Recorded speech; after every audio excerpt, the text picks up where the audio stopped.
Hey y'all, good afternoon.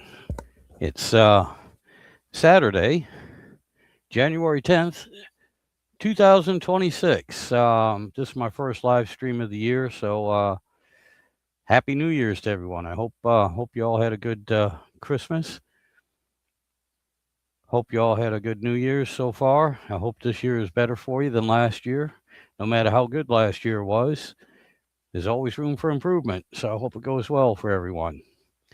Uh, yeah, this is way later than what I usually do, but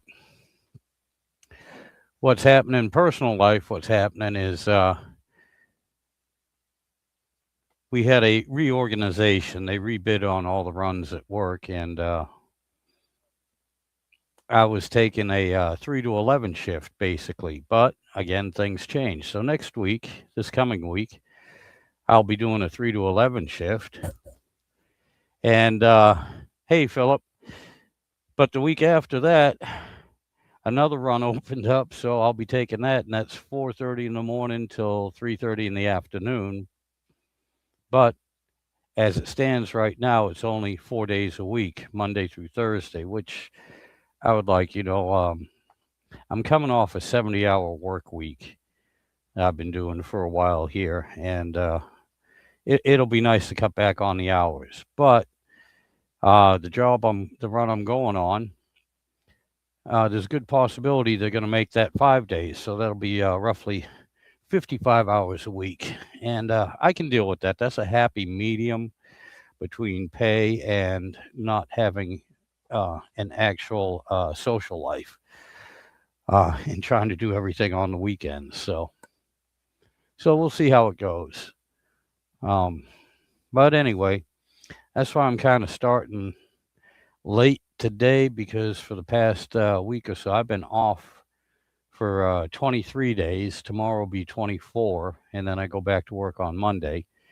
But for the last couple of weeks, I've been trying to get my body acclimated to not getting up at 3 o'clock in the morning. And, because I don't want 10, 11 o'clock at night coming when I'm finishing up my shift. I don't want to be passing out. I don't want to be that tired. So yeah, I've been dragging a little bit in the morning. I have been staying up till around midnight or so. And anyway, so I'm trying to get my body used to it. Hey, Eric. Yeah, Happy New Year, buddy. Yeah, this is the first live stream since this year, so I haven't been on in a year. I haven't been on since last year. But good to see y'all.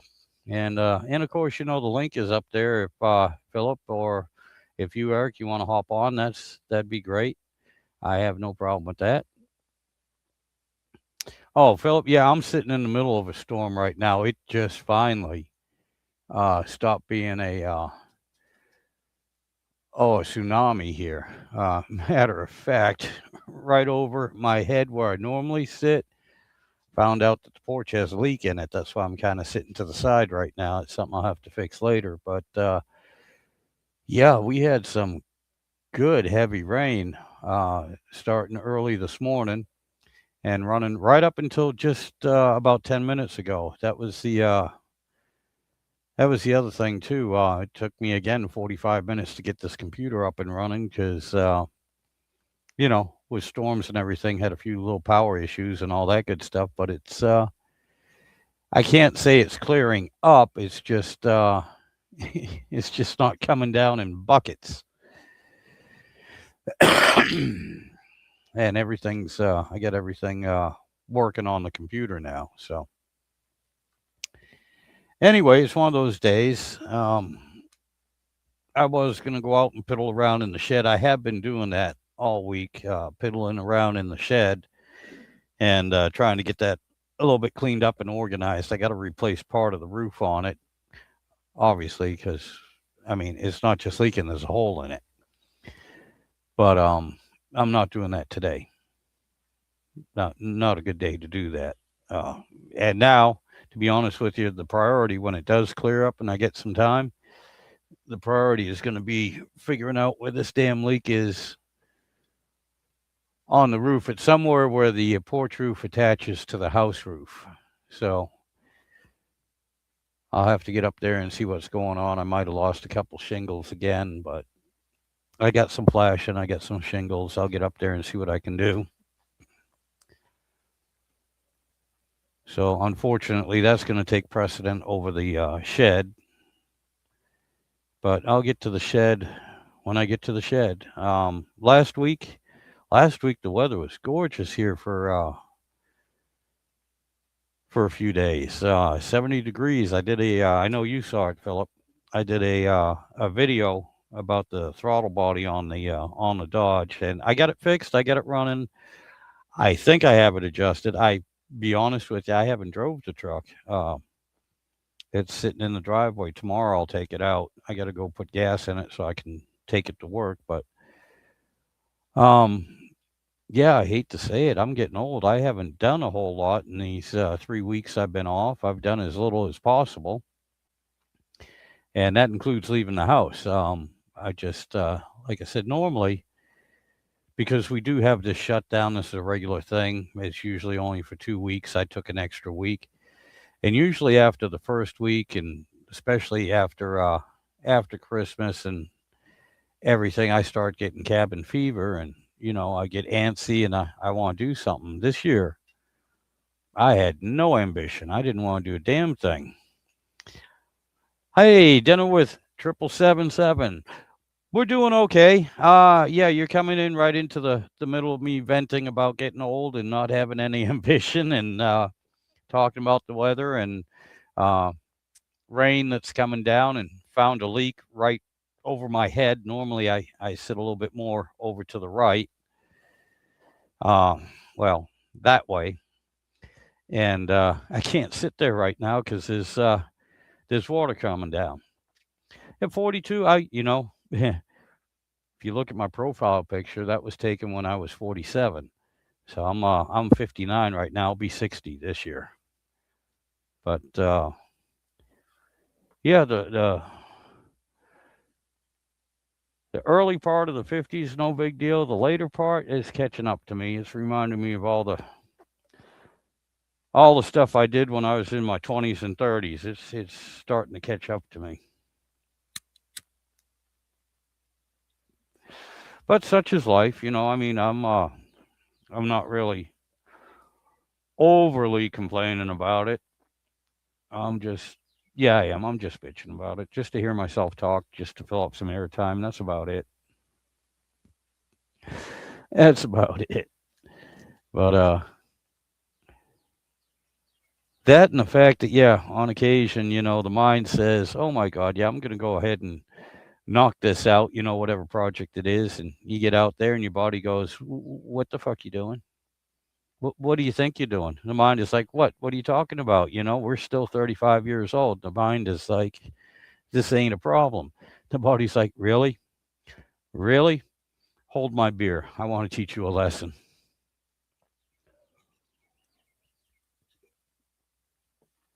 Speaking of which, yes, it's legal now because it's after 12 o'clock, and I'm on vacation still. It's my last day for drinking. Not that I've been drinking much. Matter of fact, I had this conversation. Being off for the 3 weeks, 3 days. Today be day number 4. I've had a beer, and out of those 3 days that I was drinking, yeah, I think one was online. My last live stream. Yeah, New Year's Eve. New Year's Eve. Uh, I'd imbibed a little bit, but oh, awesome, awesome. Dinner with 77. I'm sorry, guys. Let me get this going here and do this right.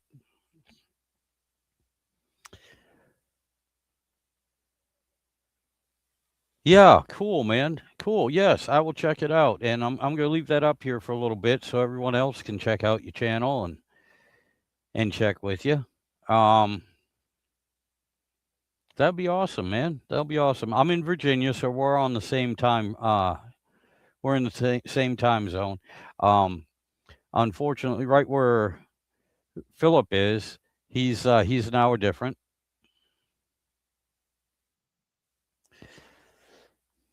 Yeah, man, not a problem. Okay. Dinner with 777. Gotcha. And here's Philip. And like I said, 777, if you want to, the link is up at the top of the comment section. If you want to hop on, just like Philip is doing, I can have since I'm using the free stuff, I can have 4 people on, I think. It might be Oops. Okay, I'm having technical difficulties here. Oh, I got you. I I understand. don't, I I don't know what the understand. problem is.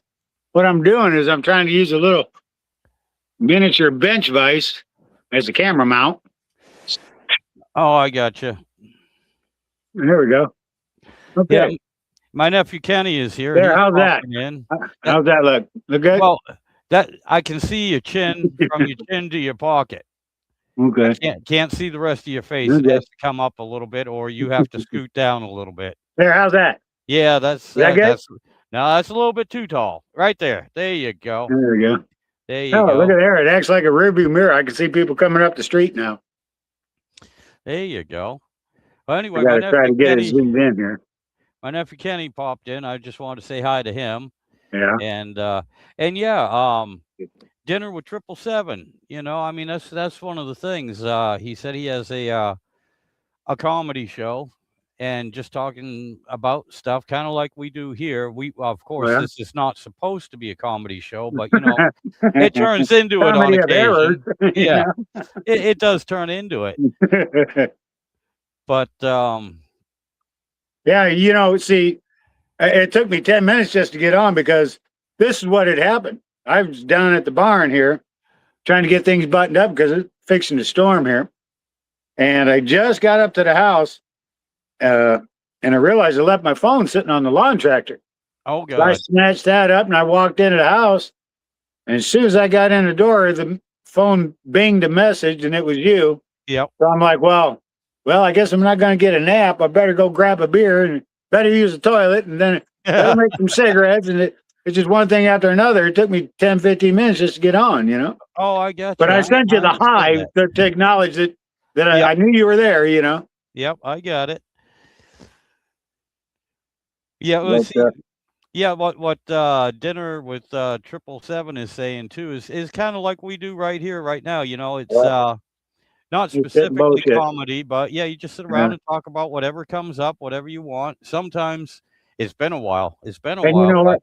I I used had to thought have of stuff the to other day, talk I had about. thought of a funny story that I want to tell you, and I've forgotten it now. Oh Maybe God, it'll yeah, come back though. I But got I you. remembered it was something funny. Oh, I wish I could share this with you. I'll text it to your phone. Okay. Something I found off the internet. I just think it's funny as hell. You've seen those.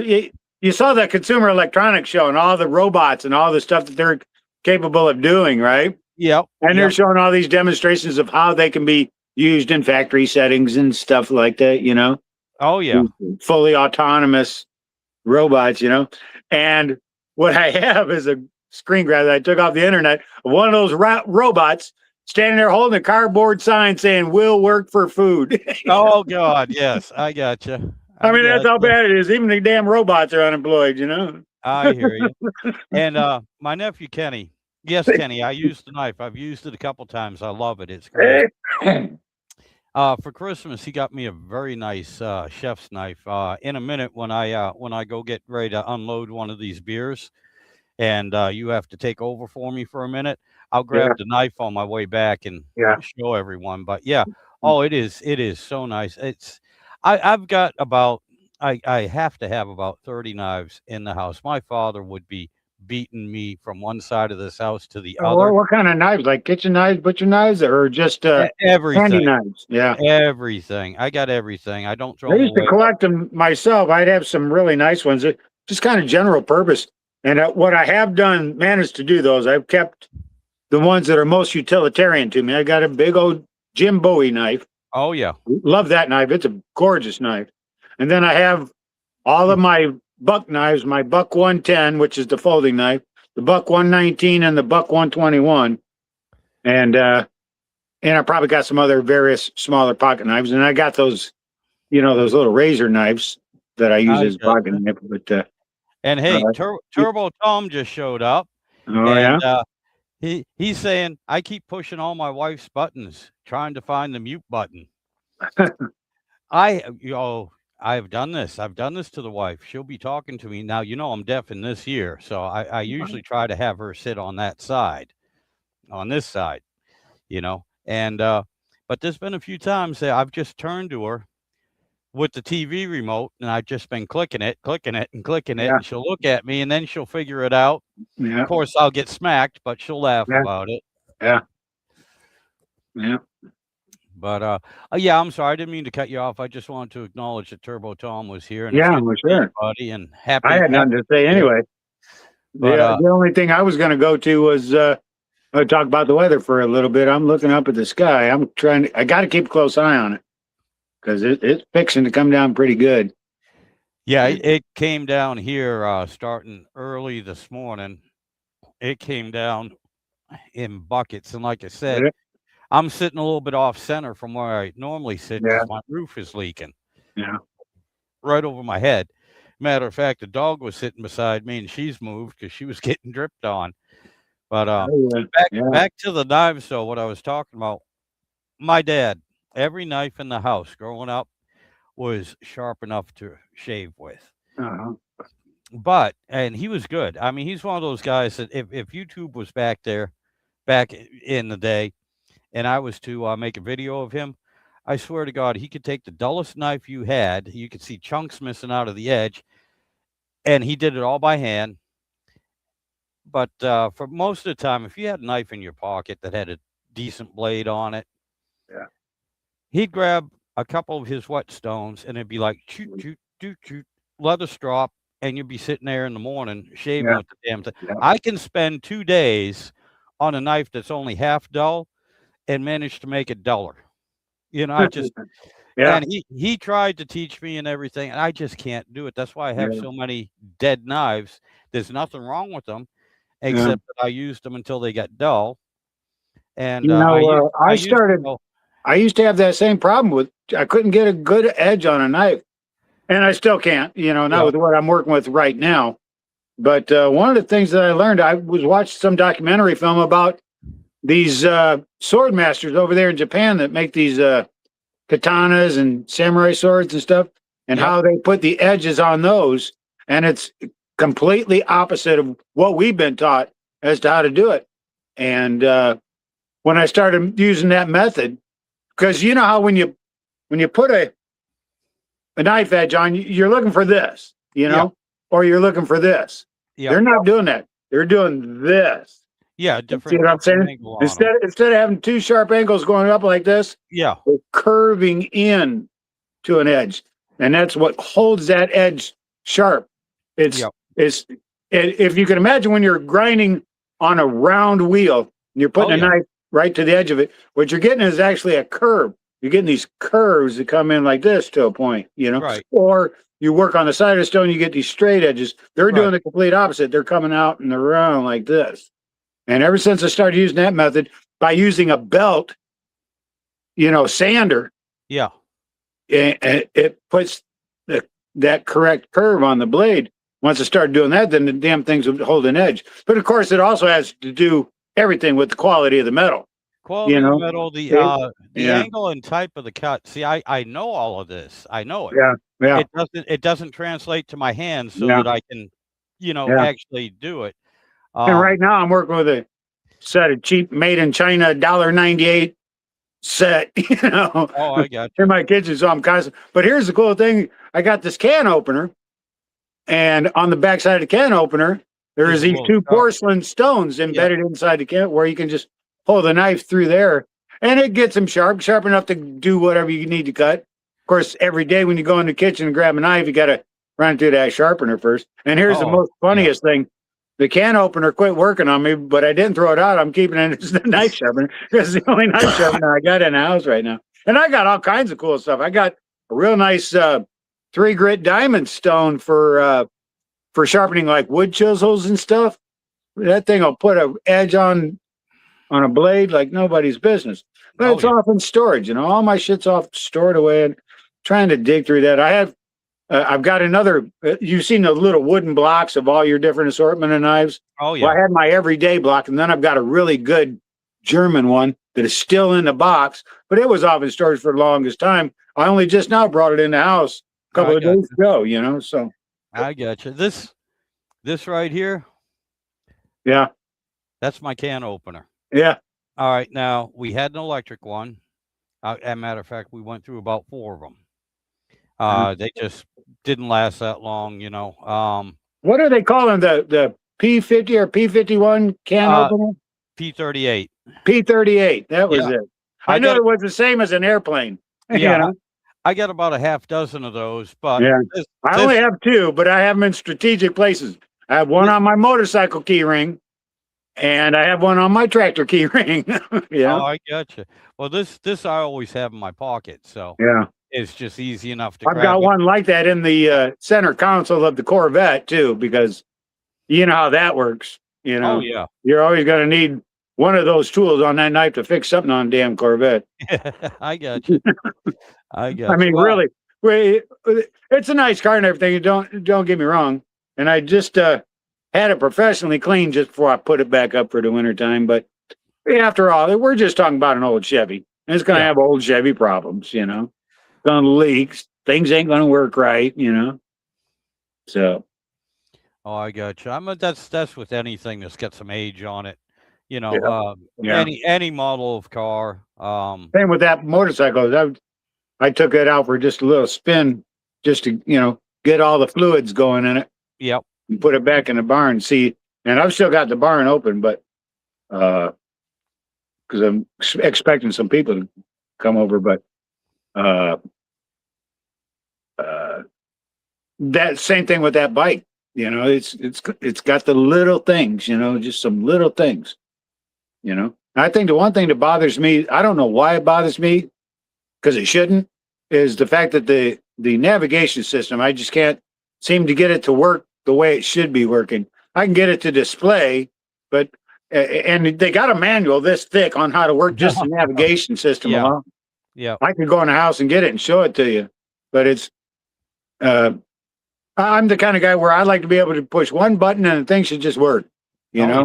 yeah. Yep. And secondly, that's not the kind of thing you need to be messing with while you're going down the road on a motorcycle. You know. No. You should be No. able to just push a button, comes on, shows you where you're at, you know.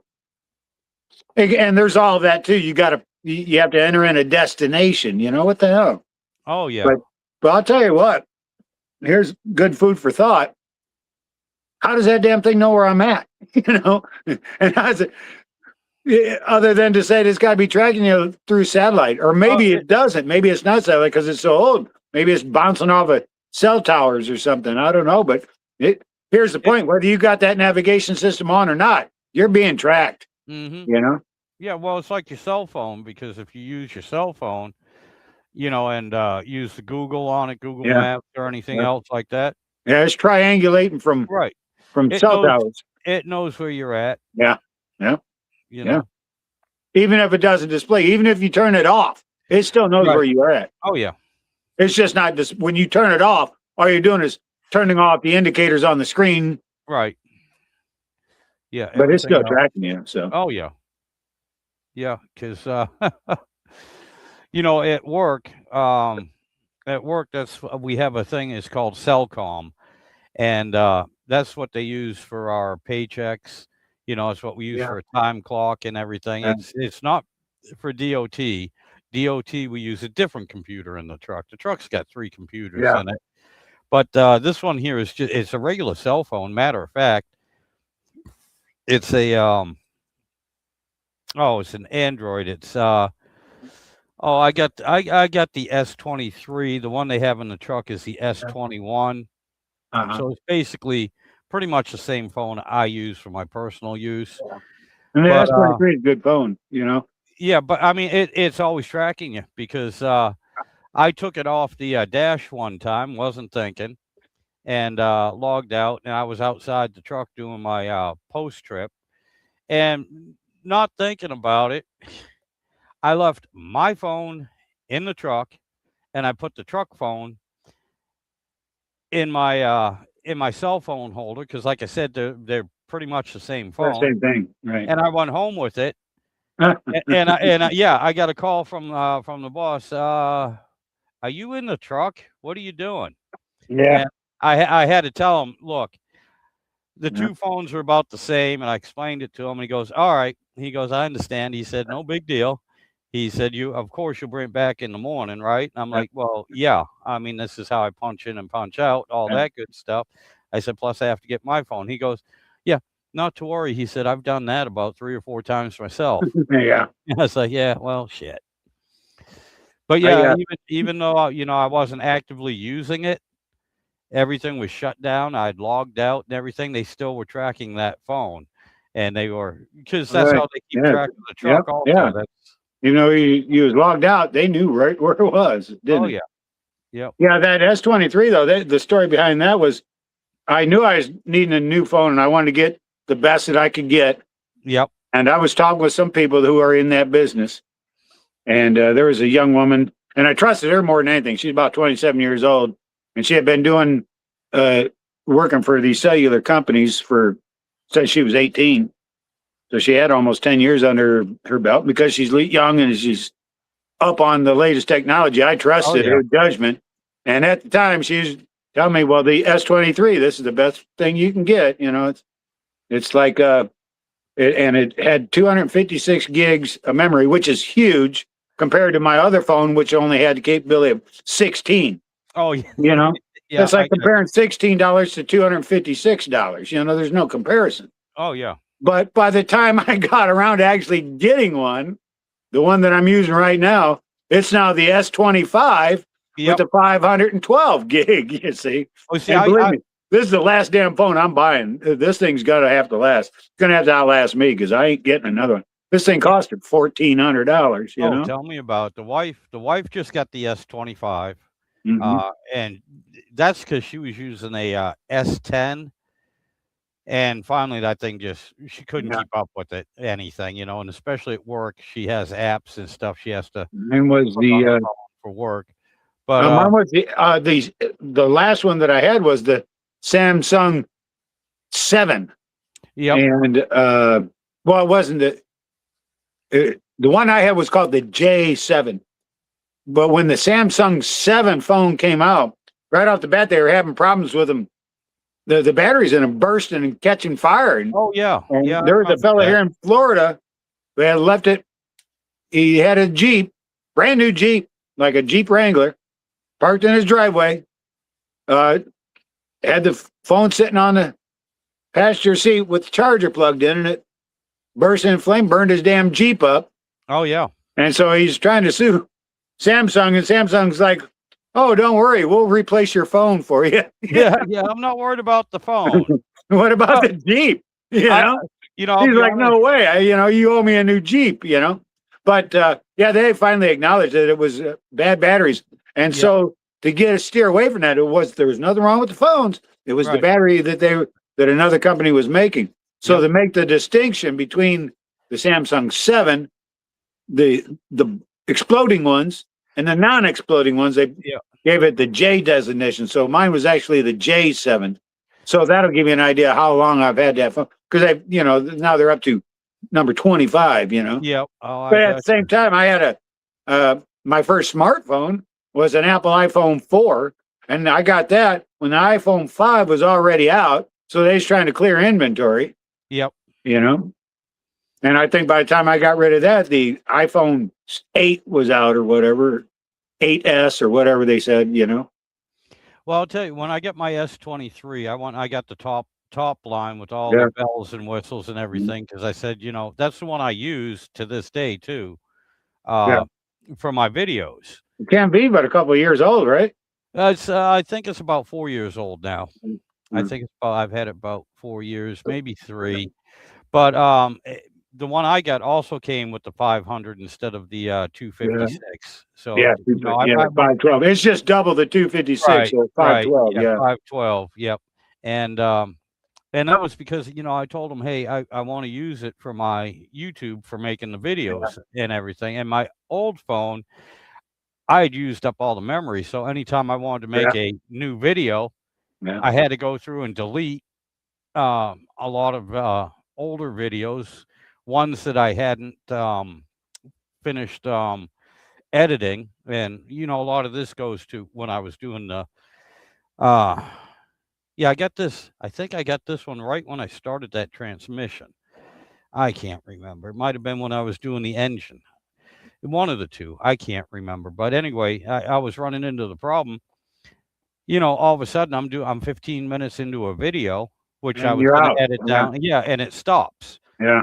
And I then was it got getting to the point where, yeah, I only had like 5 minutes of record time. right. That's why Yeah. if you go back in my history, you'll see a whole series of videos only 3 or 4 minutes long. Matter of fact, when I was working on that Pontiac and working on that power steering pump, Yep. all of those videos are 3 and 4 minute long videos because I couldn't record more than 5 or 6 minutes before it would shut down because there just wasn't enough data storage. And I kept deleting tons of stuff Oh off. yeah. So I Same don't here. know what the hell it could have been garbed up with until someone showed me in some other app where all of this is and it's being stored. And there's just Yep. tons of stuff that I could have sat, and I did. In fact, one evening, sat down for a couple hours, just line item after line item, just delete, Right. delete, delete.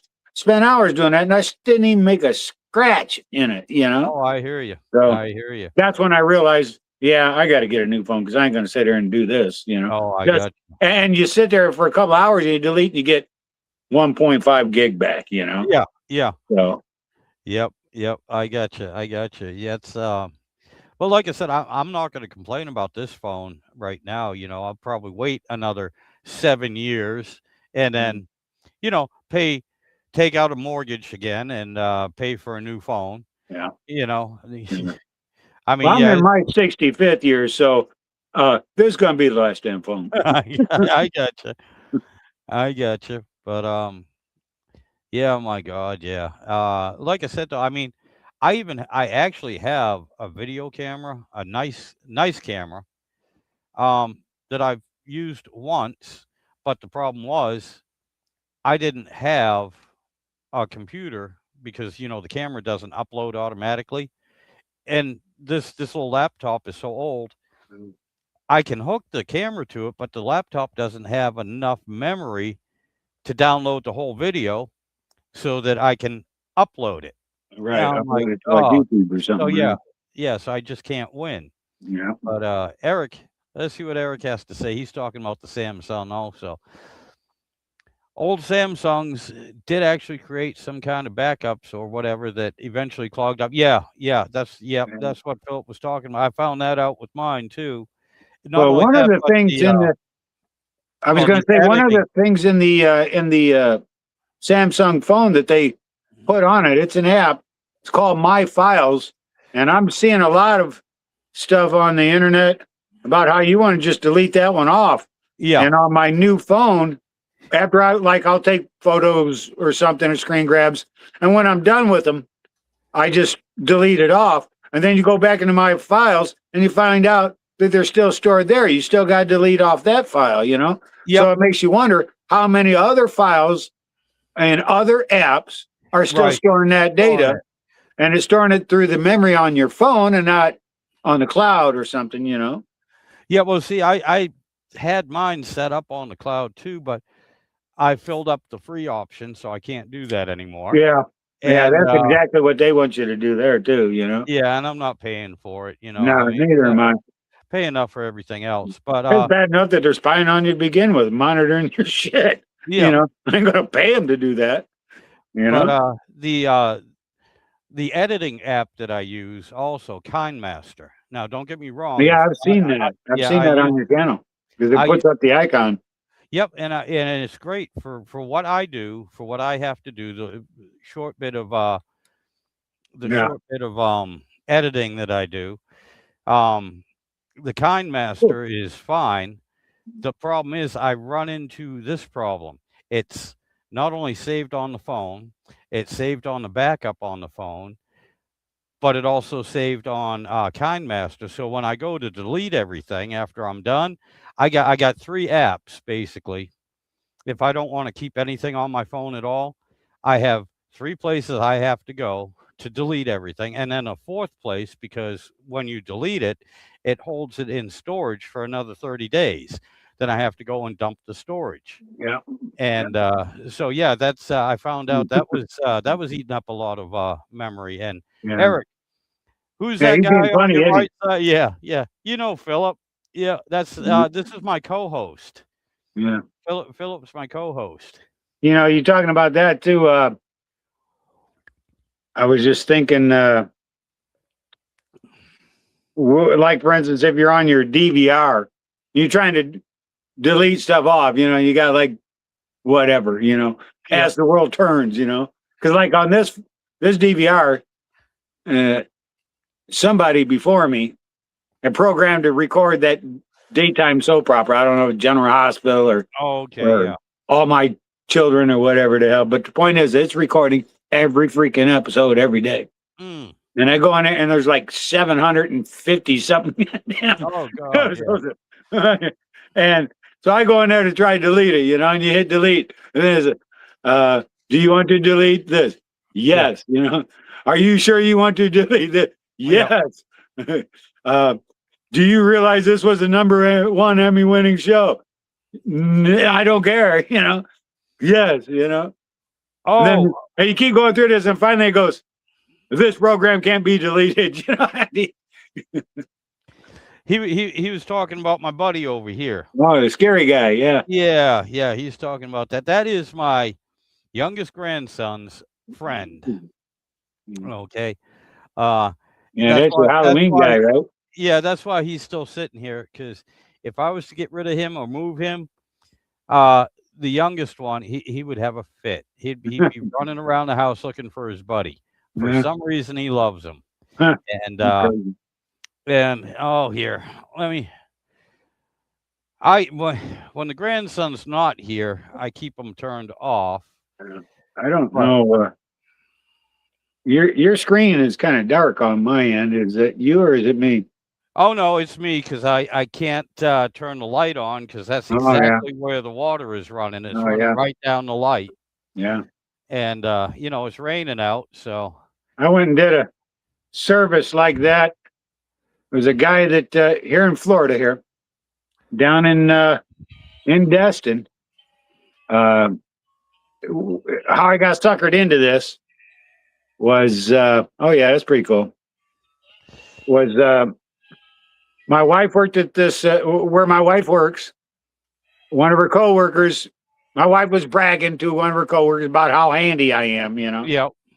And she's like, well, maybe you can come over to my house and see what the problem is at my house. She's like, I got a light that doesn't seem to work right and this and that.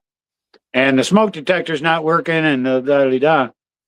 And so my wife came and told me, and I'm like, well, I'll go over and take a look, you know. So I went down there to Destin and I told him, okay, well, show me where. And this is in one of these high-end HOA style beachfront communities, you know. I got you. And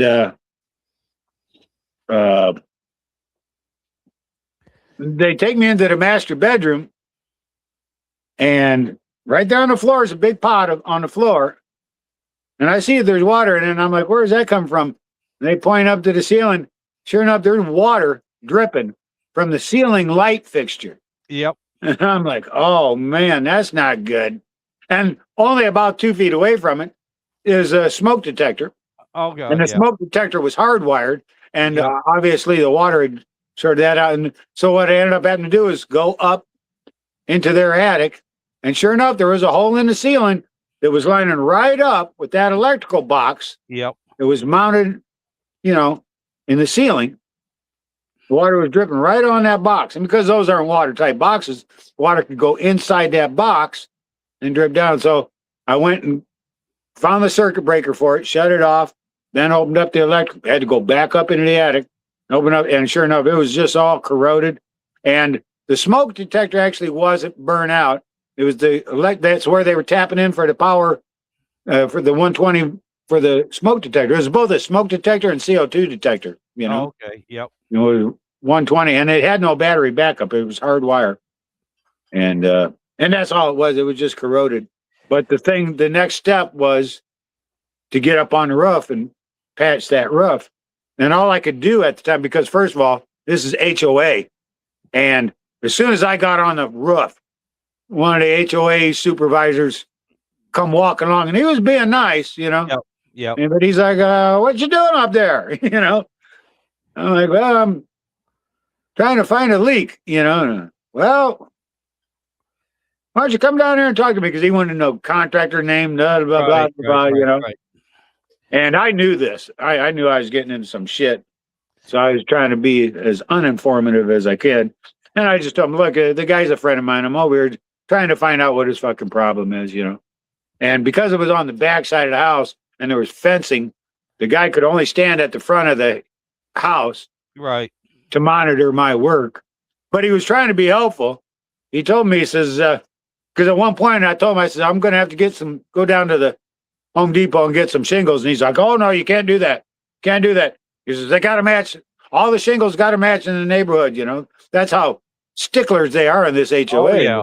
Yep. But he's like, don't worry, I got extra shingles in my garage. He actually brought me a couple of extra shingles. Oh, you know? cool.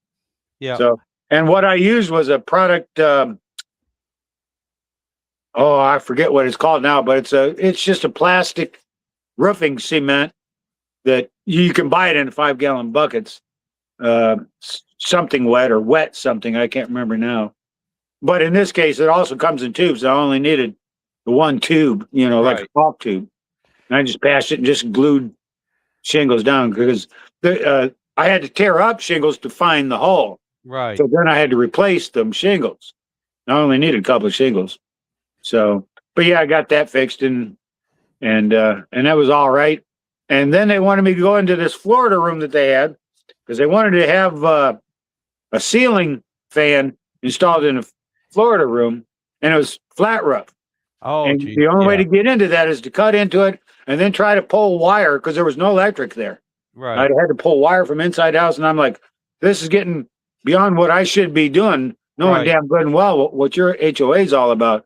Well, we're both going to get in a lot of trouble. So I just told them, I can't do it. You have to get a licensed contractor. You got to go through your HOA and all this other shit. Yeah. And that was just it. They were angry at me because they didn't want to go through all that because they know the kind of bullshit that Oh, HOA yeah. Yeah. puts you through. They didn't want to go through that. They thought they could sneak a guy in, get all this work done. You know, I didn't have a problem patching the roof and fixing the ceiling so it doesn't leak anymore and Yeah. preventing them from getting a short because of water saturation and whatnot. But they just, you know, they wanted me to do this and do that. They want to get one of those portable AC units too for the Florida room. And those things, they're a joke, Yeah. you know, because it works just like a window air conditioner does. Sure, you get cold air coming out one side, but you got the equal amount of hot air coming out the other. Right. And Right. a portable Right. unit, you need to exhaust that heat somewhere. Otherwise, you're just Yeah. burning energy for no good reason. You're getting Yep. the same number of BTUs of cooling as you're putting out BTUs of heat. Yeah. So, you know, you're defeating the purpose why you even have it. And I told her it's a joke, you know. I didn't believe in them. But I ran into them a few months later. They told me, oh, we got a guy to hook that thing up. And I'm like, well, sure, any idiot can hook one up. You know, you're missing the point. Yeah. It's absolutely useless. You know? You've probably seen them. They're just I a know little exactly, portable yeah. unit. They kind know of look like exactly a what you're talking about. dehumidifier. Yep. They even got little roller wheels on them so you can roll it around the house. Yep. But it doesn't do nothing, you know? Now, some of the higher end ones, they do have an exhaust hose that you can vent. Yeah. Yeah. And But- those ain't bad. Those are okay. I mean, if you got a window or a little Yeah. vent or something you can plug Yeah. it into, Yeah. you know, that ain't too bad. But Yeah. yeah, I don't know. Let's see. Yeah, you can barely. Let's see if I can get some Yeah. light. Yeah. I can see. Yeah, I can see wetness there. Yeah, and it's running right down onto that light, Mhm. and it's I mean, And you don't have another light in the whole house. well, not out in the shed, no, and you can see, even though I Yeah. moved over, Yeah. that damn thing's been dripping on me. Yeah. My shirt's all wet. What's Eric saying here? Oh. Whoops, I lost you now. Oh, this silly phone. It just got a mind of its own. It's doing its own thing here. Oh, I got you. I tried to scroll up so I could see what Eric was saying, and Oh, he was just he The hasn't screen said just went all anything wacky. since he was asking about our buddy over here, and then when I Oh, turned him on, he just put in an LOL. oh, yeah. That was it. But Okay. yeah, well, it looks like it stopped raining now. It's still gray and cloudy and dreary out, Yeah, but it's clouding up here. I'm watching these clouds. This storm is moving in fast. yeah. It was supposed to have been here by now, though, and it still hasn't. But so I can't stick around too much longer. I think Oh, I'm going to have to cut out of here and go put everything away because this is the same storm that's coming to hit us that hit Oklahoma about 2 days ago, and there was no tornadoes. It was just straight line winds just tore yeah. that town up. So it's one of those. That's the thing when these storms down here in the deep south come, they're hard and they're fast. Yep. Oh, I got you. It might only hang around 15, 20 minutes, but it can tear shit up. Oh yeah. Yeah, it don't take much. God, I've and then of course being out here in the backwoods, all you need to do is snap off these pine trees that come down on the power lines or cable line, and well, now you're out for a week. I was talking to my sister yesterday, and I knew she had a tree down, and she finally got it cleared up, and it was on her fire pit. It came down across her fire pit. And so anyway, Just light it on fire. well, but a big old dead oak tree. So it's one of those things. 2.5 feet in diameter, 3 feet in diameter, and shit. Yeah. Well, anyway, they got that all cleared up, and had her son come, go down back, and he fixed all the brickwork and the stonework that's around her fire pit and all that. Got that all set up, and didn't think anything about it. 2 weeks went by, and they had some snow and some ice and everything, and then like Virginia, they got a warm spell. For them, a warm spell was 50 degrees. It was 70 degrees here. But she was like, okay, well, that's cool. This is a nice night. It's cold enough, afternoon. It's cold enough for a fire, but not too cold to be freezing out there. So she decided she was going to have a fire. Went down there. There's another friggin' tree laying across it. Oh, yeah? Yeah. So she lost another tree had come down. Huh. So she's telling me about that. I was like, damn, Carol. I said, either you got to go through and cut down all the dead trees there, or you got to move your fire pit. One of the two. Yeah. I walked around here and looked at the trees that are immediately near the house, and there's some big trees that if we get another hurricane or something, it would be something of concern. As Yeah. you can see right behind me, that's a big old oak tree right there. Oh, yeah. And that's tall enough that if the wind, because the wind comes from every direction in a hurricane, Oh, yeah. depending upon what side of the hurricane you're on. And where we're at here, it's always the eastern quadrant of a hurricane that's the strongest. So that means that the hurricane would have to be west of me to get the strongest winds, Right. which would mean that the winds will be going north, and the tree here is north of the house. So the most likeliest thing that will happen with the strongest winds is it'll push the tree the other way. Right. Won't put it down on the house, but it's going to go right across these power lines and the cable, TV cable, communications cable line. Yeah. So that'll be out. But as for the rest of the trees around the house, they're either the big ones are so far away from the house that if they did hit the house, it'd only be the very tip of the tree.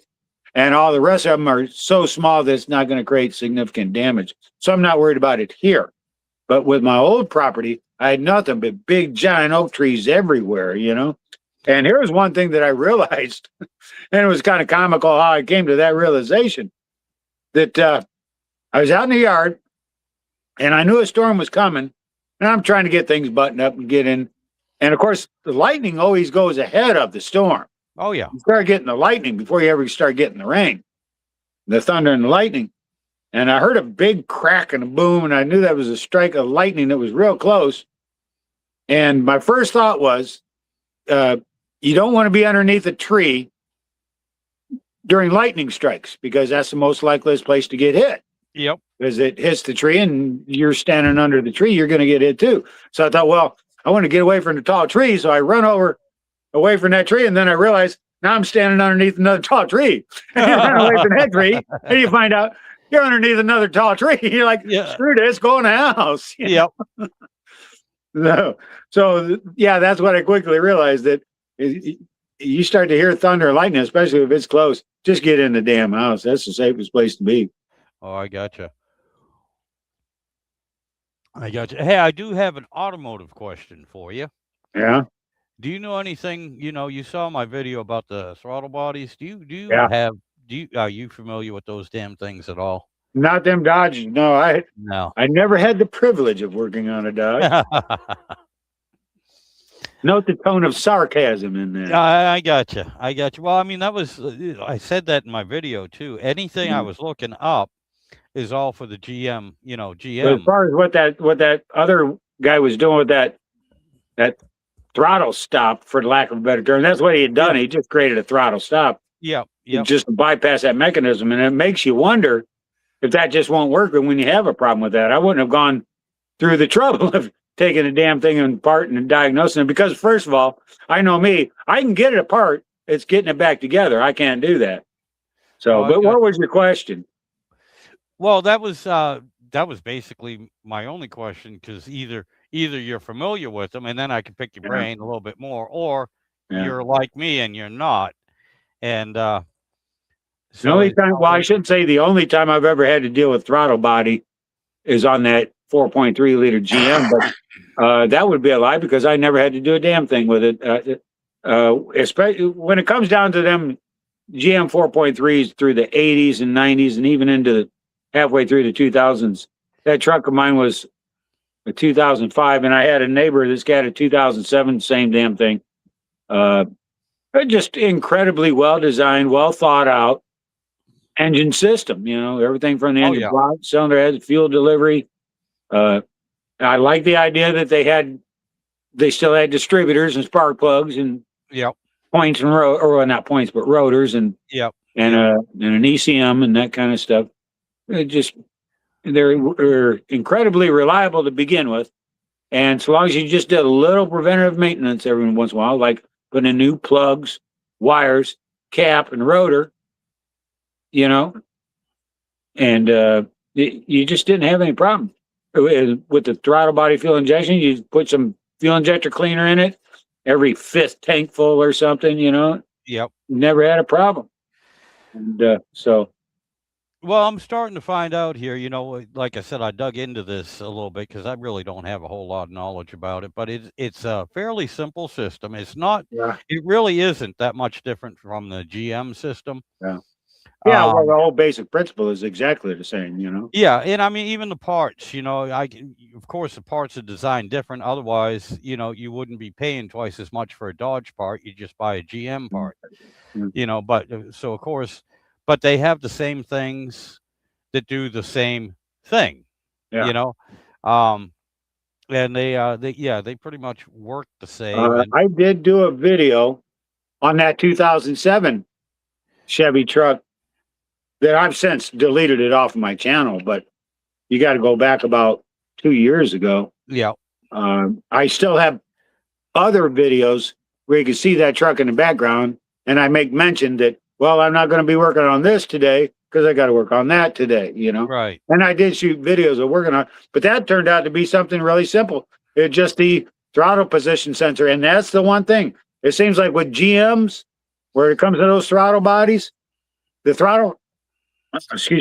the throttle position sensors go bad on some of them. Not on the early ones, just on the later ones. yeah, Something like from 2007, 2008, 2009, it seems like they couldn't make a good one. And everything, say, after 2007, they had problems with the throttle position sensors. But once you replace them, then you don't have any more problems. So, right. Well, like I said, I wasn't sure, and I know how the system works. I know what feeds, the information. yeah, Because you got the TPS. yeah, I mean, even your O2, but the O2 doesn't have anything to do with your idle. It even says so in the book. It won't affect your idle. yeah. Um, What it will do is that the computer doesn't know what the fuel mixture is then. right, And to play it on the safe side, it'll start making it rich. right, right. But and of course you got the ECM, and this is the third ECM that's been in this truck, and it's a rebuilt one. It's one of the reasons why I want to go back old school, get rid of all this electronic stuff. I even said it in my video. It works great when everything is working. Okay, for a daily driver, we're not talking a hot rod or anything like Yeah, that, but for right. a daily driver, you go out there, any condition, rain, snow, any temperature, it's a nice system. It works the way it's supposed to.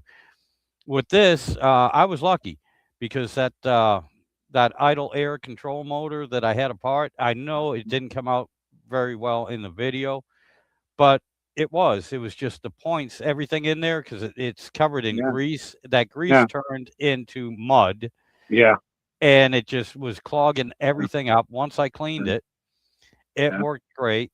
Yeah. And then, of course, when you That's the result of just neglect, you know? yeah, well, yeah, I mean, who thinks on regular maintenance to take that shit apart? Yeah, I yeah, didn't. I'll yeah, put out my ignorance. yeah, Never crossed my mind. yeah. Okay, and then, uh, Here's another thing too. I've never been in a GM vehicle except this Corvette that didn't have a check engine light on.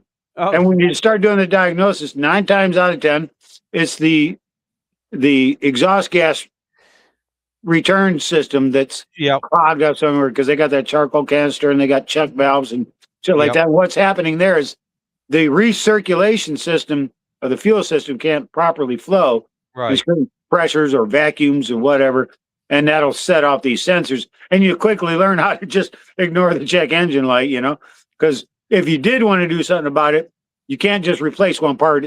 And especially in my Chrysler the PT Cruiser, the way I read up on that, and if the EGR system goes bad in that, you got to tear out the entire system, which means pulling the gas tank, all oh, the geez, lines, yeah, everything has to come out. You got to get all new shit.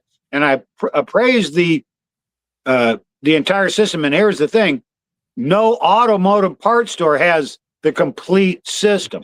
yep, They just have pieces, parts, but they don't have the complete system. The only place you can get the complete system is through your Chrysler dealership, which there isn't even a Chrysler dealership anymore.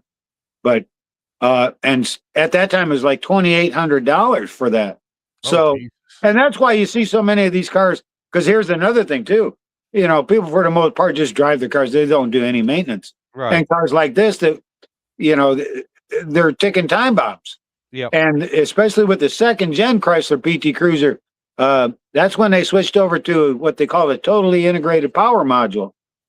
And those things were time bombs that they would burn out like a light bulb burns out. oh, yeah, And when they go, that's it. And yep, the Chrysler didn't make any extra totally integrated power modules.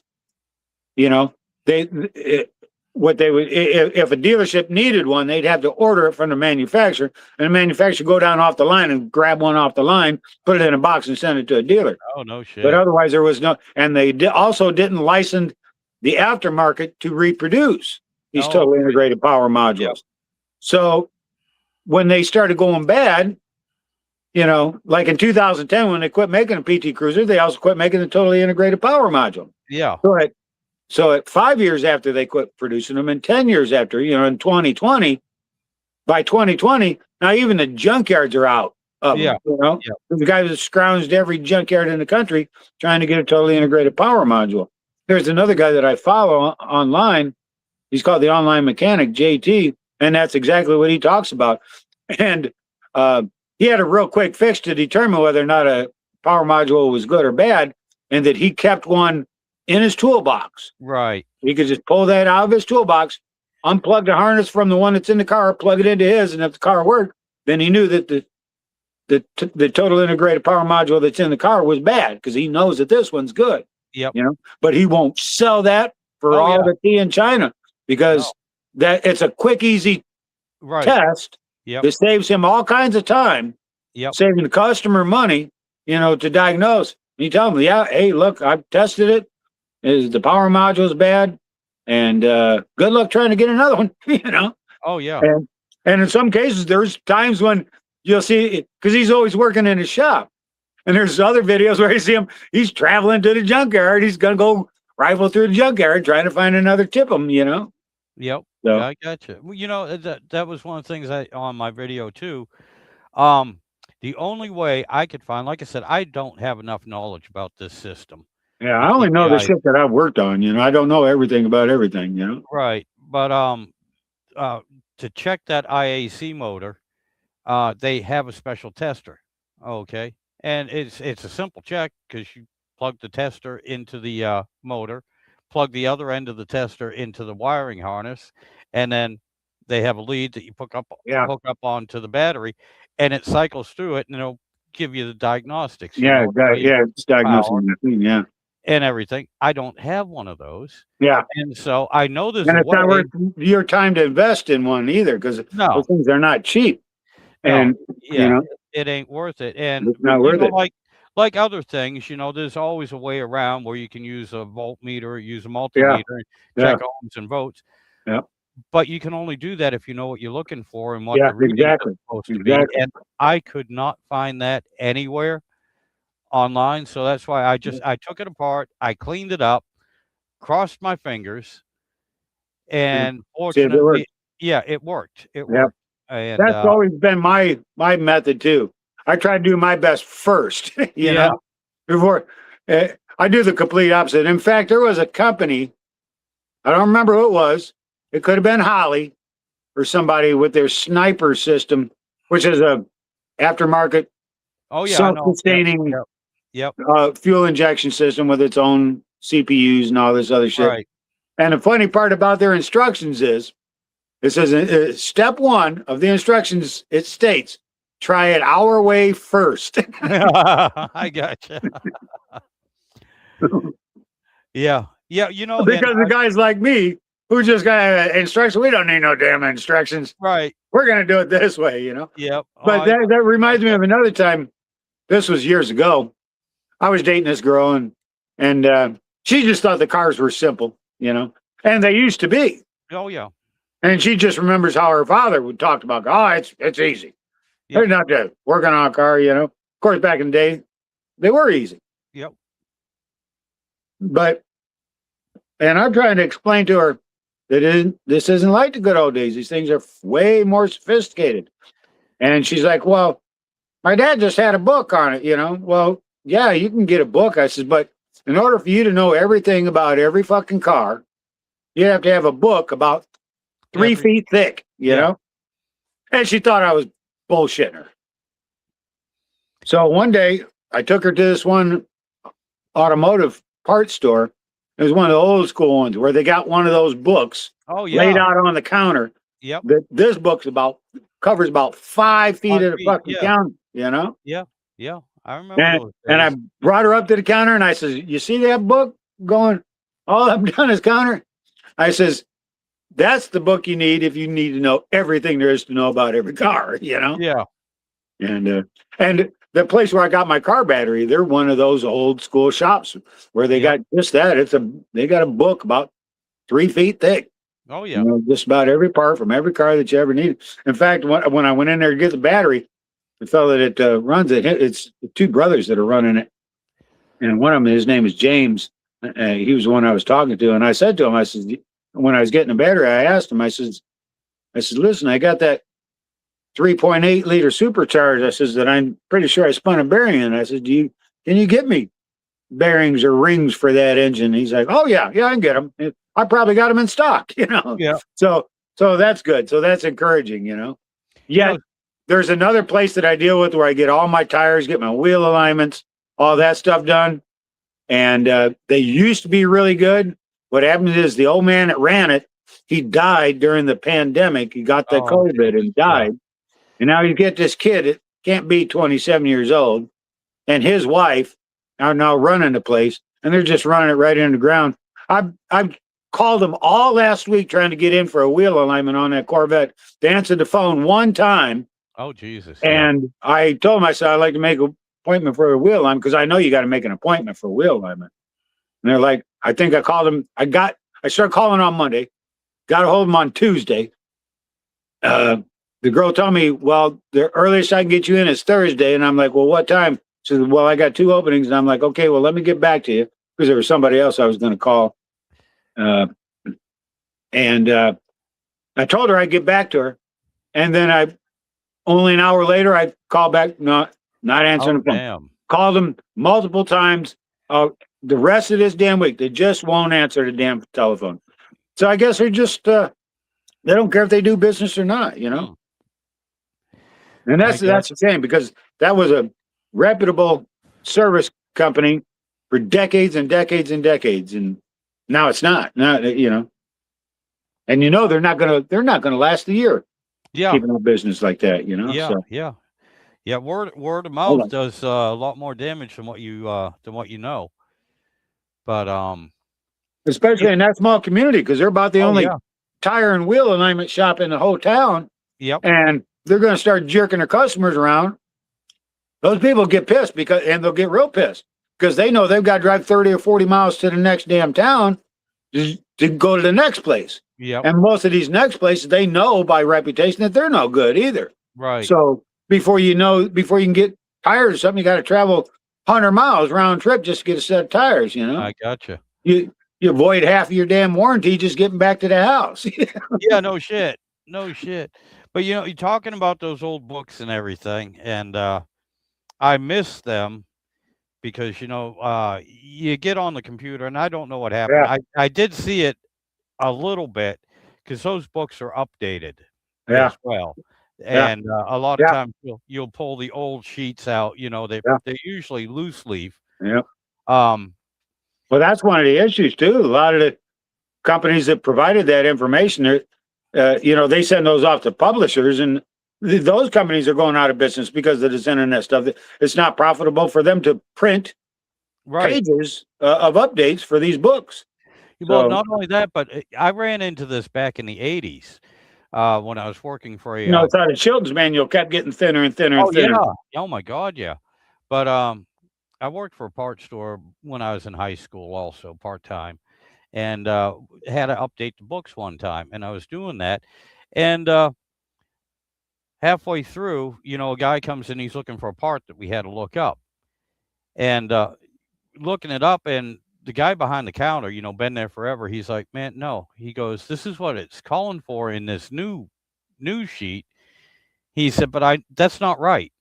He said, "That's not right." He said, he looked at me, he go, You got the old sheet? You know, you got the old page?" I was Yeah, like, "Yeah." And he goes, "Yeah, sure and shit." He said, "The part numbers are different." He said, yeah, "I have both."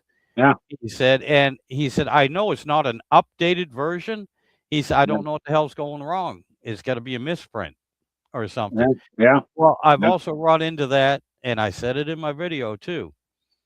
A lot of these TBI engines from what was it? 89 is what they're saying, and I honestly believe you can find them in the 88s. But it said from 89 to 92, which is right. Mine's the 92. Um, throttle body. They don't have a throttle position.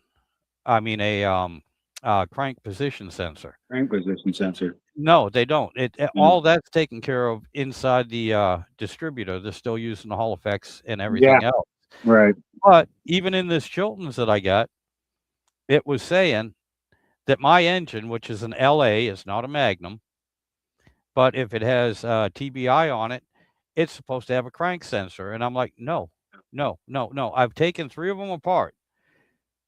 Well, that There's yeah. there's none of them that have the crank sensor. I know that how that first gen PT Cruiser worked. They didn't have crank sensor in them either. Yeah, What they were doing is they had a cam position sensor, yeah, and that sent the signal back to the computer, and of course your camshaft's going to be synchronized with the crank.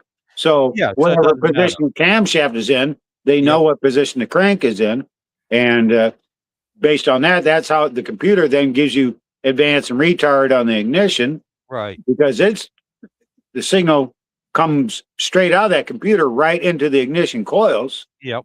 you know. So that's how they meant. Listen, I'm going to grab myself another beer real quick. So Alrighty. keep chatting until I get back. All right, will do. But yeah, anybody you know, that comes in later and is around after an hour and seeing this, or if anyone's still here that knows about the TBI system, uh yeah, I'm still learning. I'm still trying to figure it out. I know nothing about it.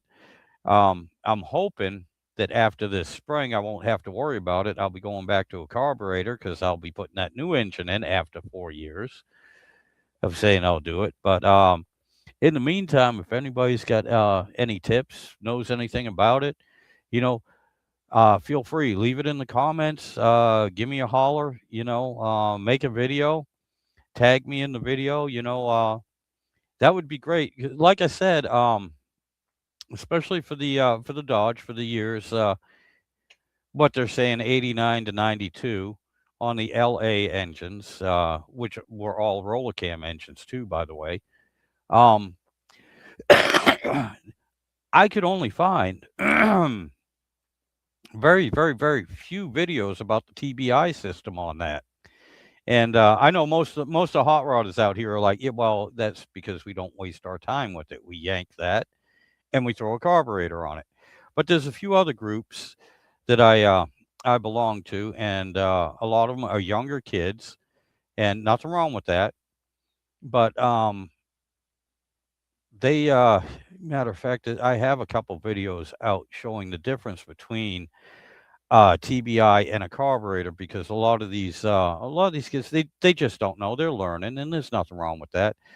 But they keep mistaking the TBI for a carburetor, and so they're looking up how to adjust the carburetor, how to take care of a carburetor, and they're like, nothing's matching up. And that's, I'm telling them that's because it's a throttle body, not a carburetor. But there's not a whole lot out, especially on YouTube, with visuals. There's information out there, but there's not actually any videos. And if anybody knows these systems, or and whether you're a YouTuber or not, or somebody that is, I think that would be helpful. Yeah, you're probably not going to get a whole lot of views if that's what you're looking for, but it would be nice to have that information out there. That would be helpful because, like I said, I'm not really a hot rodder, and I love my trucks.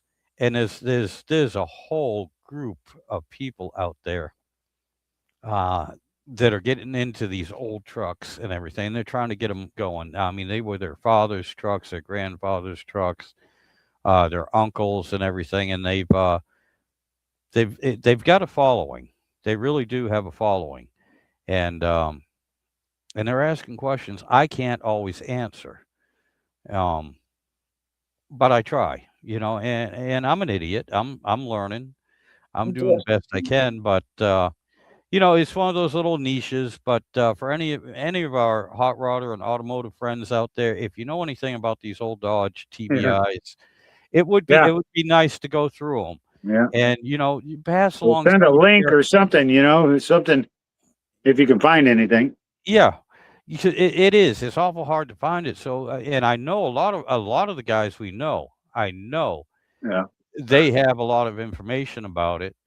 But like I said, most of them, they're like, yeah, you won't find a whole lot of information out there because we yank the fuckers off and we put a carburetor on them, or we put a Viper, or an updated Yeah. fuel Yeah. injection system on them. But Well, that's me, just that old Dodge is old enough that you could probably get away with that. Just putting a carburetor, get a different manifold and different carburetor. Sure, the sensors are going to be unplugged and it's going to turn your check engine light on, but the damn thing will run and Well, drive. I have two problems with that. With Gas just, mileage would be one of them well, no, I mean, because that's a really, big engine and it's four-wheel drive. It's going to suck gas. You're going to get like 9 miles to a gallon. well, I'm only getting 10 right now, so I could deal with that. But well, actually, I have three things. I got that whole engine that's already set up that way. I just have to swap it out. Yeah, All it'd right. probably be easier than anything. Yeah, this engine's getting to the point where it's still running and it's still doing okay, but Yeah. it's really not worth doing a whole lot of work to this engine. It's not a bad engine. It's just so damn tired. It's burning oil. Well, maybe that's just it. Maybe it's time to do that. Swap engines, take that engine out, rebuild it, get it ready to drop back in when you wear the second one out. Yeah, well, hopefully if I did everything right on that purple engine, Yeah. that'll be the last engine I'll be putting in this Yeah. truck. You know what I'm saying? I'm hoping it'll last another 30 Maybe years. you can get a few bucks out of the engine you pull out of it if it has the potential to be a good rebuildable engine. If Oh yeah, not anything, it's worth core, you know? yep. But So, yeah, but I and mean, core is a lot of money. The last transmission I told you that I did, they were going to charge me $500 in core, you know? right? But they decided to waive the core because they was running some special deal, year Yep. end sale kind of crap. They wanted, in other words, they were trying to clear inventory before the year ended, so they wouldn't have to pay the taxes on their inventory. So they was willing to deal to get rid of inventory, you know. Oh, I gotcha. I gotcha. Well, I So, mean, that's the thing with you. You know that fiasco I had with trying to rebuild the transmission, yeah, but I ended up, the overdrive unit on it is totally rebuilt. um, A guy from a transmission shop did that one for me because I didn't have the press to release that heavy spring right, in there. So right, he did that whole thing for me. So the overdrive itself, just the overdrive unit. All right, that's why I kept the old transmission, and I ate the $500 core charge. Okay, mhm, because the overdrive, I got a brand new overdrive unit. I got the whole transmission with the overdrive, yeah, but yeah, they were only going to give me 500 for yeah, my transmission, which has all new parts in it. The overdrive, which is already rebuilt. I just have to figure out why that little friggin' Paul won't stay in place. Anyway, I don't yeah, want to get yeah, into that, but that's why I oh kept yeah, that because I mean that overdrive unit alone. All right, that thing to have it rebuilt, to have it all done, and try to pick one up.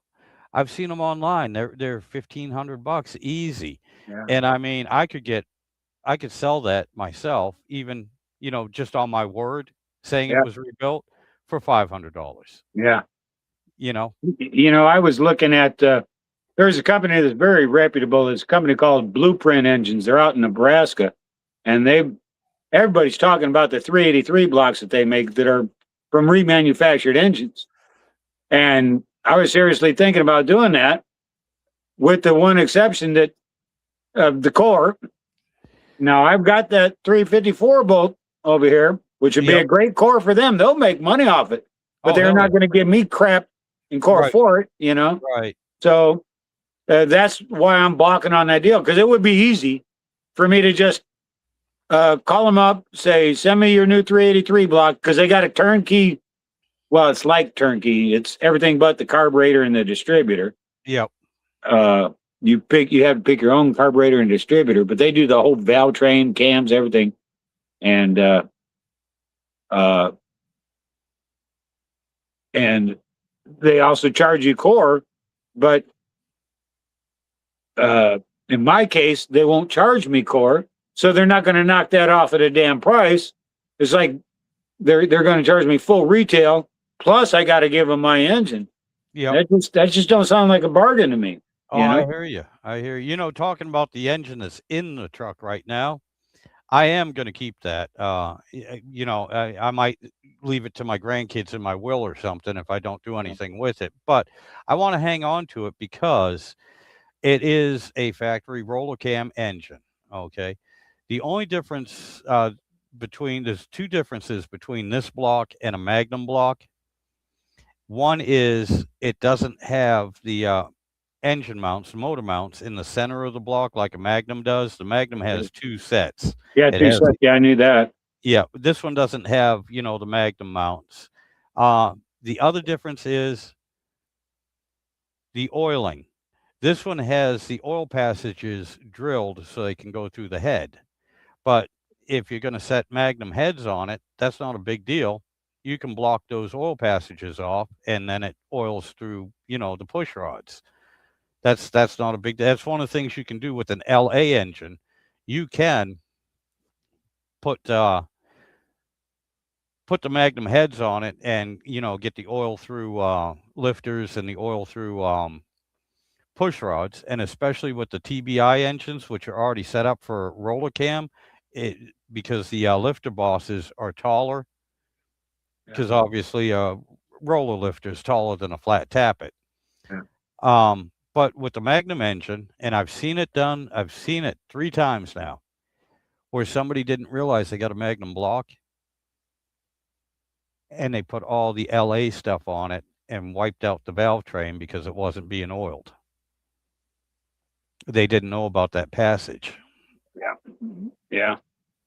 But that's the nice thing. I mean, I could take the engine that's out of this truck right now, and I have a set of Magnum heads, and I actually have the Magnum crank.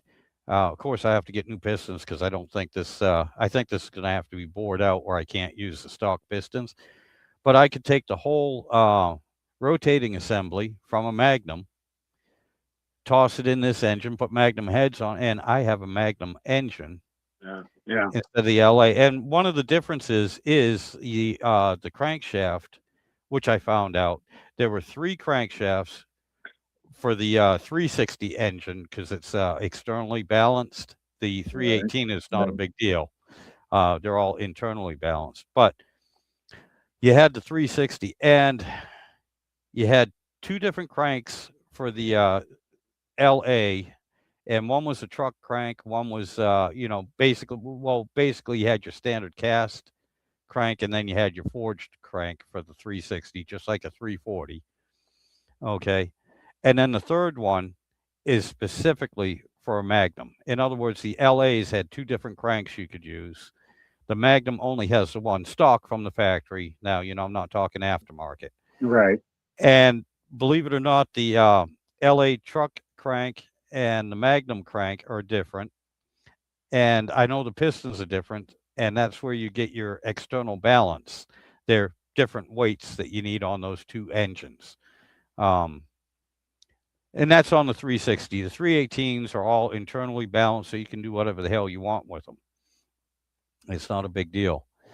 But yeah, in other words, you can't put a Magnum rotating assembly in an LA engine without changing the harmonic balancer weight. And if you have an automatic transmission, either the torque converter, or some of them have it on the flex plate. Some of the flex plates are weighted different. I think about the Pontiac engine. Now everybody knows that Pontiac had one engine block from the 326 all the way through to 455, and it was the same block that they used. The difference was in, and here's the thing: you always see the arguments online about how Pontiac did. Here's one guy say a big block Pontiac or a small block Pontiac.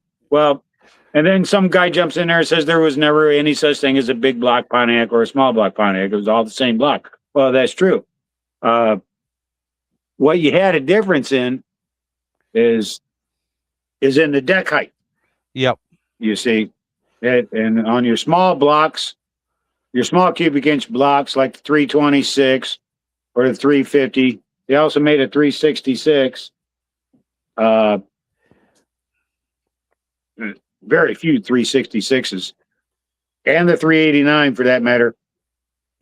They had a different deck height, a shorter deck height than that of the 400, the 421, 428, and the 455. So you had that difference there. But for the most part, parts were interchangeable. However, on your small displacement engines, like your 326 to your 389, they had a smaller crank journal diameter. Yep. The 400s and bigger had a large crank journal diameter.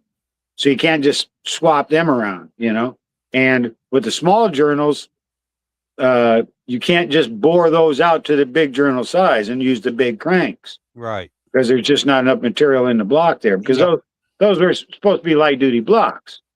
There's just not there. But people will do it. What you got to do is you got to get a whole different set of main caps. You got to get billet main caps.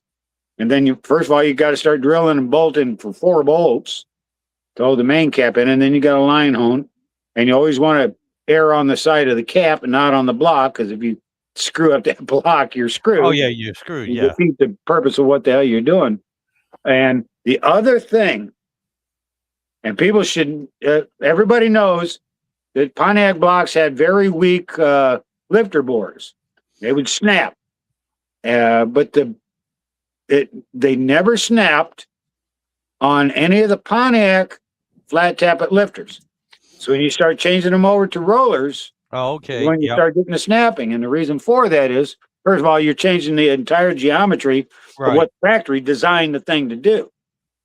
And here's what the problem is: you guys go to these roller lifters, and what a lot of the manufacturers of the camshafts do that are designed for roller lifters is they make the base of the cam lobe, the base circle of the cam lobe, they make that a smaller diameter to allow for the bigger roller on the lifter. Okay, I got you. And so what happens now is, because you got a smaller base circle on the camshaft, that roller lifter is sliding down in that bore, the lifter bore deeper. And at the high revs, you get that roller lifter hopping off the base circle. And when it starts hopping, it'll come up, and there's a little lip just above the axial point of the roller. You got this groove in the lifter, and it's just like a hard 90-degree corner. It's almost like a ring landing. Okay, you see what I'm saying? Yep. They put this notch in the barrel of the lifter. Yep. It's just a cut in it that looks like a ring landing. And what happens is that notch, that ring landing, gets down below the lifter bore. Yep, I got you. And the roller's now hopping on the camshaft, so now it can knock that roller crooked, and that hard 90-degree edge then hooks on the end of the lifter bore, and that's what snaps them off. Yeah, and so you have hardened steel lifter body against that cast iron lifter bore, and it just snaps them right off, and then you're done, because you can't repair that. You know, so here's the advice there: if you're going to go with a roller lifter in a Pontiac engine, find somebody that can make you a camshaft that does not make the base circle of the cam lobes smaller in diameter to account for the added lifter. Right. You know, don't do that. Yeah, and you got to get just the right combination, and that's just it. There's not enough people in the aftermarket that want to spend that kind of extra time and effort into very low return, because there just aren't that. I mean, they quit making that block. They quit making the 455 in 1975. You know, you're talking about an engine block that was built 50 years ago. And no one's going to be making stuff, you know. And of course, they're going to break, and every year there's fewer and fewer of them. Oh yeah. You know. But what? I'm sorry. Go ahead. It's like that Dodge, the 340 and the 318. Have the exact same crank journal size, and they actually both use the same crank. They have the same stroke. The 340 was a bigger bore. It was 4.040 bore. The 360 is a straight 4-inch bore. That's it. And what they used to do is they would take a crankshaft out of a 360, and they would turn the journals down, the mains down, so it would fit in the 340. And then they would get oversized 360 pistons, because the 360 piston is a short piston. It's the shortest out of all the Mopar small block engines. It's the shortest and the lightest. And especially, I think it was when it first came out in 72, it had flat top pistons instead of dished. Right. And they would get themselves a set of oversized 40 over, 50 over, 60 over even. I think that's the biggest you could get stock. 360 flat top pistons, throw them in that 340, and they'd have a stroker. They'd have a small stroker. Still decent RPM. Okay. Big inches, really, because you could get those things, you know, right up to almost 400, you know, by going 60 over. 60 over pistons, which is only 20 over on a 340. My math might be a little bit off, but I remember they used to do that years ago, Yeah. And these were just your backyard mechanics, quote unquote, not the big shops. Yeah. But I was looking at that, and a while ago when I was building my engine, I came across they sell them now for 318s, a stroker kit. And what it is it's already a forged crankshaft with the journals already designed and built, but it has the 360 stroke on it, but it fits right in a 318. Okay, and you can get the pistons, the shorter pistons for the 318, and make it into a, basically, if you don't bore it out, just replacing it with stock size pistons, it turns it into a 344. But that's because of the longer stroke. You can make a nice little stroker, and for a little while, I was hearing about people doing that with the Magnums, and I can imagine. Don't get me wrong, I like the Magnum engine, but that would I because I had a 318 Magnum also. I still have it. It's out in the shed. I was kind of debating on turning that 318 Magnum into, a small stroker and putting that in the truck. But then again, shortly after that, I ran into that other 91 360. So I built that instead. I figured, what the hell? And that was also shortly after COVID. When I first looked at the prices on everything, all right, that whole stroker deal for the 318, you could get the whole stroker kit with the pistons and the rings and everything, a little bit over $300. Yeah. By the time I got ready to put my engine together and start buying parts, I looked at it again. It was $800 for that same stroker kit. And I can imagine right now it's probably up around close to 2,000. There's a guy that I also participate with in his podcast that he's an engine builder, has his own shop and everything. And he was mentioning that even just, 6 months ago that he said, guys, the days of $8,000 engine rebuilds are long gone. He said, I can't do an engine for you for less than $16,000 now. And he says, and most of my engine builds are at $30,000. Mm-hmm. And I follow along with, and every week he's popping up a new video about bitching about Chinese parts. Yeah, well, I'm getting screwed again. Right, they screwed me on this cam gear. Yep. Made in China bullshit. He just goes on about it. He just hates it. So I don't know his how he feels about this latest thing with Donald Trump, but I'll tell you what, to him, that's probably the greatest thing that could ever happen, Yep. Because he's just a businessman, and he knows how difficult it is to try to survive in this economy and in this world and in this time. Oh, yeah. Everybody's undercutting everybody. Everybody's cutting one another's throats. And a small businessman like him just cannot continue to survive, And here's the thing. He's built up a great business. He's my age, so he's looking to retire in the next year or so. He wants to hand the business off to his son, but he doesn't want to let go of it in this condition. Oh, yeah. And I understand his frustration. He's realizing that he's not going to be able to retire at 65 or 67. He's going to have to still be at it at 70, Yep. So, and I can understand his frustration, and besides, he's got too many irons in the fire. He's trying to build too many engines. He's taking on too many jobs.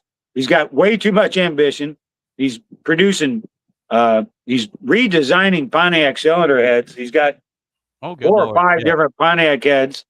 He was talking about getting into doing his own all aluminum Pontiac block, but he's realized that that's just being way too ambitious. He has to finish off with the projects that he's got in the fire now before he can move on to something like that. But his biggest complaint is that the engine builds that he's got going on, he can't get the right parts for. Right, Can't get the cranks anymore. He can't get the the camshafts. You can't get the cam timing. You can't get lifters and valve push rod guide plates or even push rods. Because a lot of what his build is, this is all high performance custom stuff where you got to order push rods, and there just ain't that many people out there doing it. And the people who are doing it, the high performance stuff, they're overwhelmed. Oh yeah. You know, they're trying to produce as quickly as they can, and they still can't keep up with it. And it's just that it's a feast or famine. If you're in the push rod making business, you're making money hand over fist. The problem is you're probably losing contracts because you just can't get to them all. Yeah. You know? Yeah. You're And I know how that back-ordered is. by You know, when I yeah. was doing heating and air conditioning, especially in the north, it's a feast or famine business there. You're Yep. sitting on your thumbs until the first hot day comes. Then all of Yep. a sudden you got all these heating or air conditioning calls, and people wait until the first cold day before they find out their furnace ain't working. So Yep. you're busy. Otherwise, the rest of the time you're sitting on your thumbs. You know. I gotcha. And everybody, well, I mean, especially with that stuff, everybody needs it right away. So you got Well, 12 that's the thing. You're you, running yeah, around. you You're got killing 12. yourself.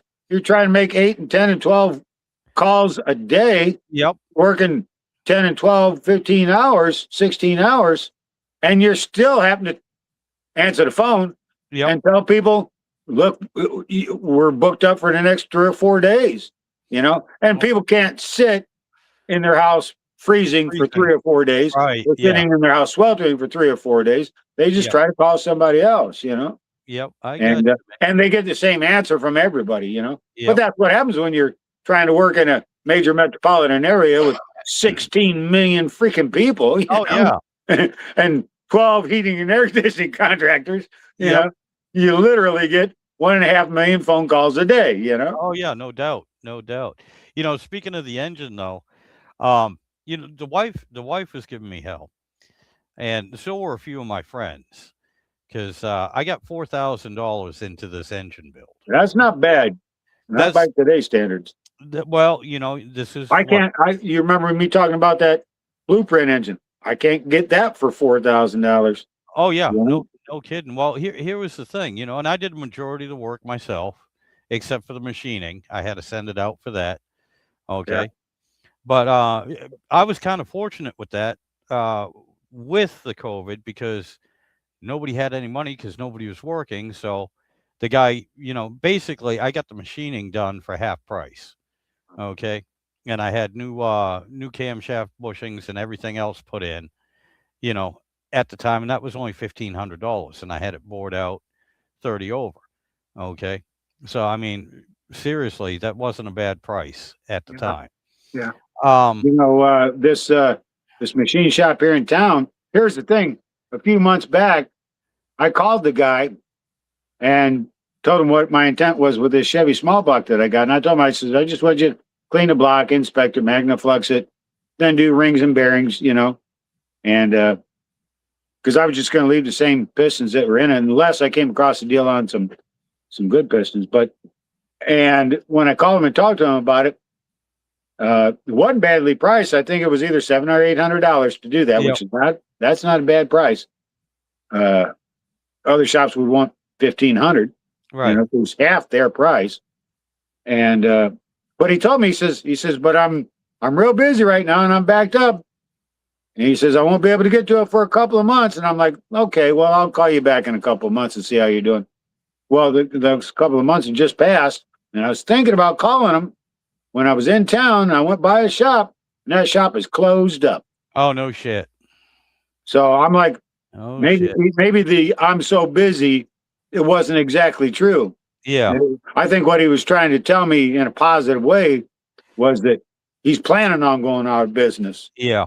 and he didn't want to be stuck halfway through a job that he couldn't finish. You know, Right. so I got so you. I kind of appreciate him for, even though he lied to me, he was Yeah. sending me in the right direction. He was letting me know, go somewhere else is what he was saying in a Yeah. polite sort of way, you know. Yeah. Not Letting you only know that. that and so I don't know. Now I haven't called him, but I drove by a shop and that shop is closed up. So, but I'll still try to call him because he could have moved to a different location. He could have moved to a Right. bigger, better location. Yep.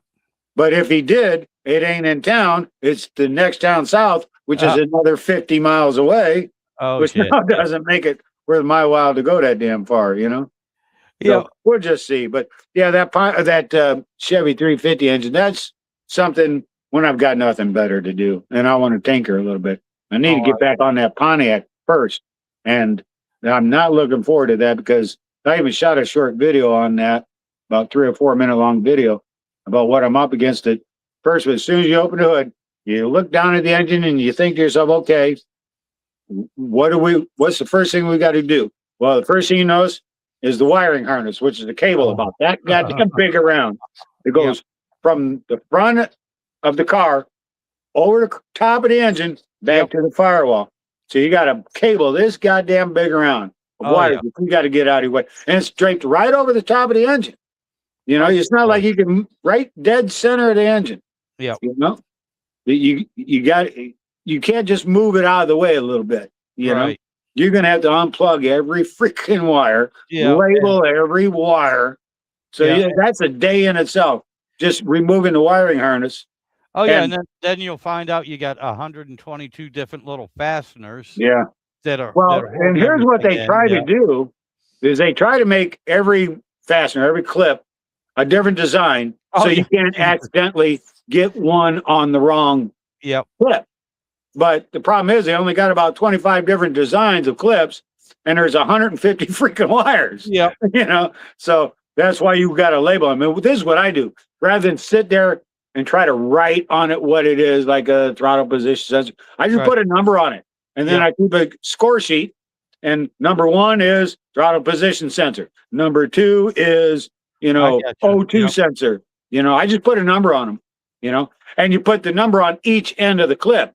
Right. Number 1 goes to number 1. Yeah. Number 2 goes to number 2. You know.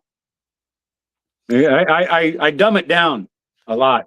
Oh yeah. No, and if you do it that way, then you realize once you start putting it back together, now that you've wrote everything down on a piece of paper, you put it all back together, realizing you never looked at the piece of paper. Yep. Because you had an idiot-proofing system, you know. Yep, but it's still nice to have it there anyway. It's kind of funny how you got to be smart enough to devise an idiot-proof system for your own self. Oh yeah. You know? Yeah. No, it's kind of like a double entendre, or you know, or some kind of a paradox, you know. I'm a moron, so I'm a moron, but I'm smart enough to know I'm a moron. So I'm going to devise a system that even a moron can figure out, just so I can do it. Yep. Yep. That's it. That's it. My God. Yeah, I've been there. And that's from experience too, because I've been when I was younger. Oh my God. This is simple. I'll remember where everything goes. Something happens. Yeah. I'll tell you what happens, and 4 weeks later, you're trying to put the bitch back together, and you're like, I don't. Well, here's what you're gonna notice. You start following my channel at all. When I get on that Pontiac, is this? You're gonna see a series of videos, maybe only 2 or 3 minutes long, that don't seem to make any sense.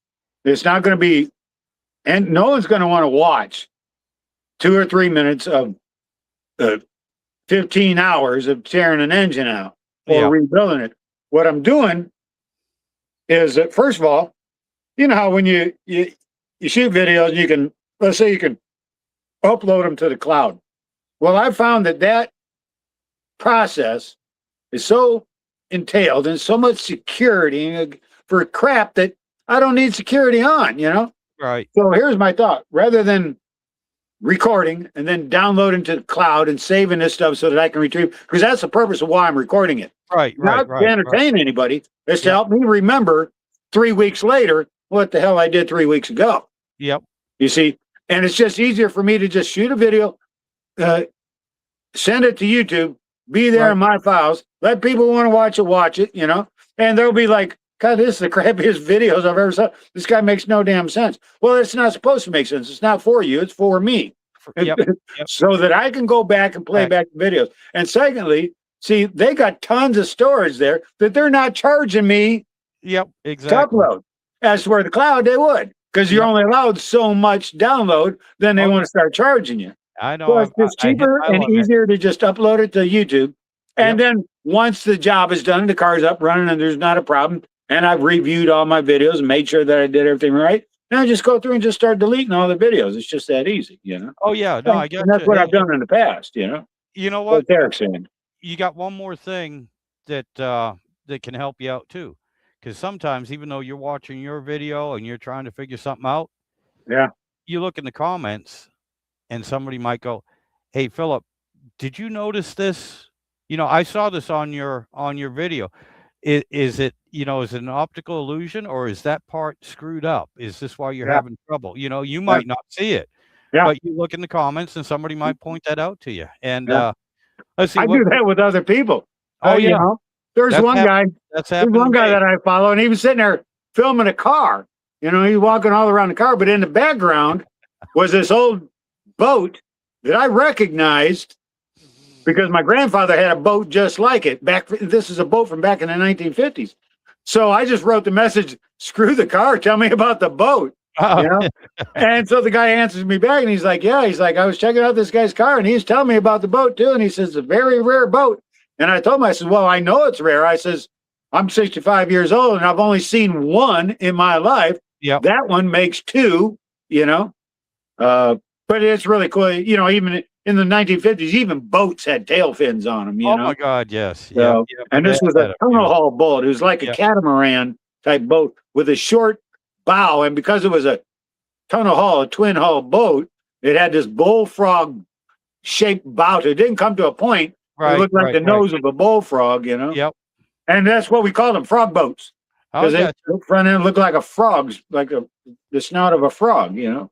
I got you. Well, Eric here is saying, you know, we were talking about trying to put things back together after we took them apart and all the little tricks, you know, and he's like, yeah, that sounded familiar.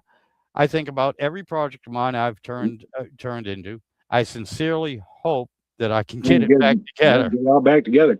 Yeah.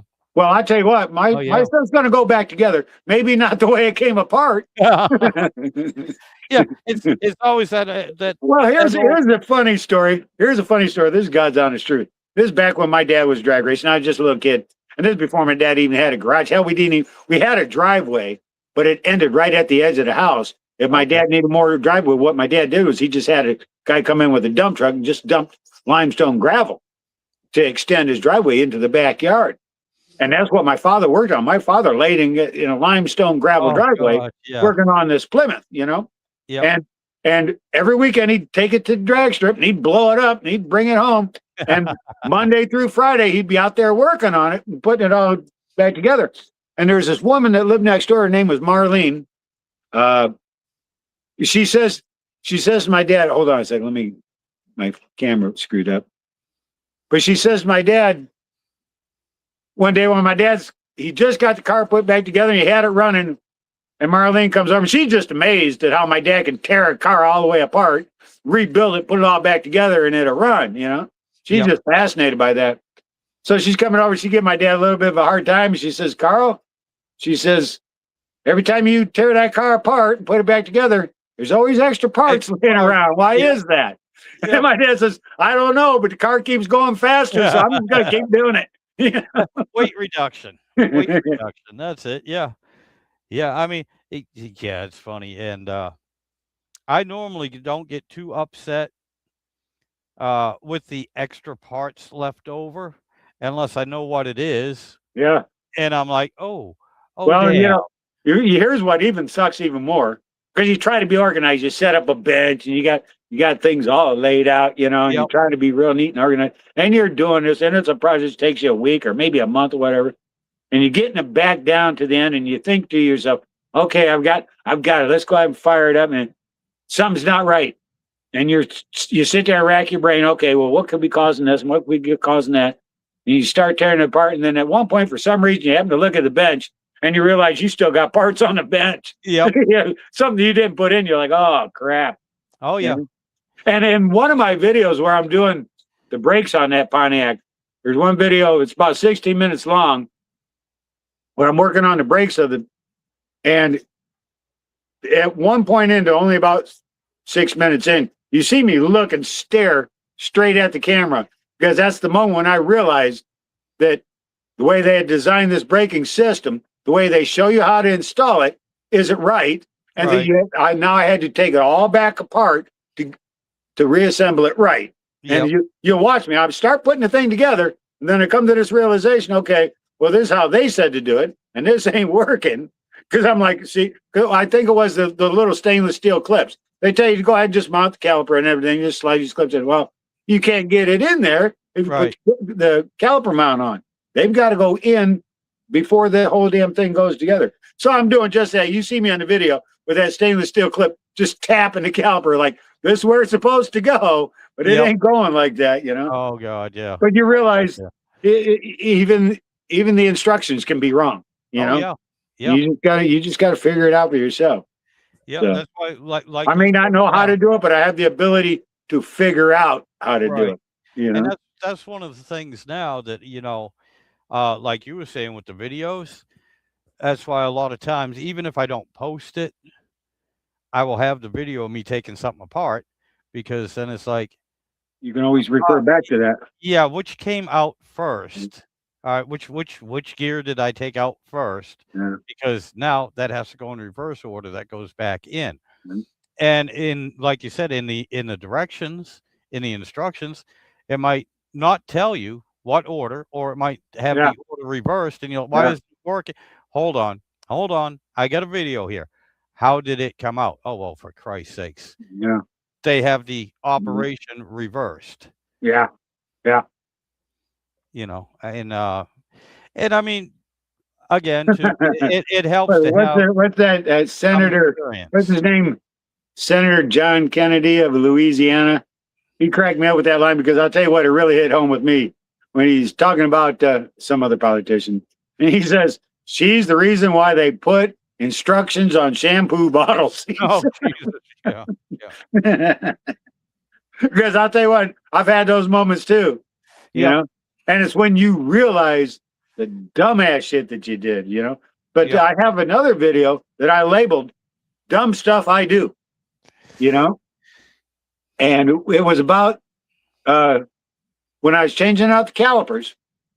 I was putting all new calipers and all new lines on. So when I was taking off the old calipers, which I believed to be good, I didn't think I had a brake problem. I just wanted to upgrade to a better performing brake. So I'm leaving the old calipers dangling from the old lines because I know I'm going to do away with the old caliper, put new ones on. yep, And the old brake line, you never want to dangle your caliper from your brake line. right, right. But I knew I was going to replace that brake line too, so it didn't matter.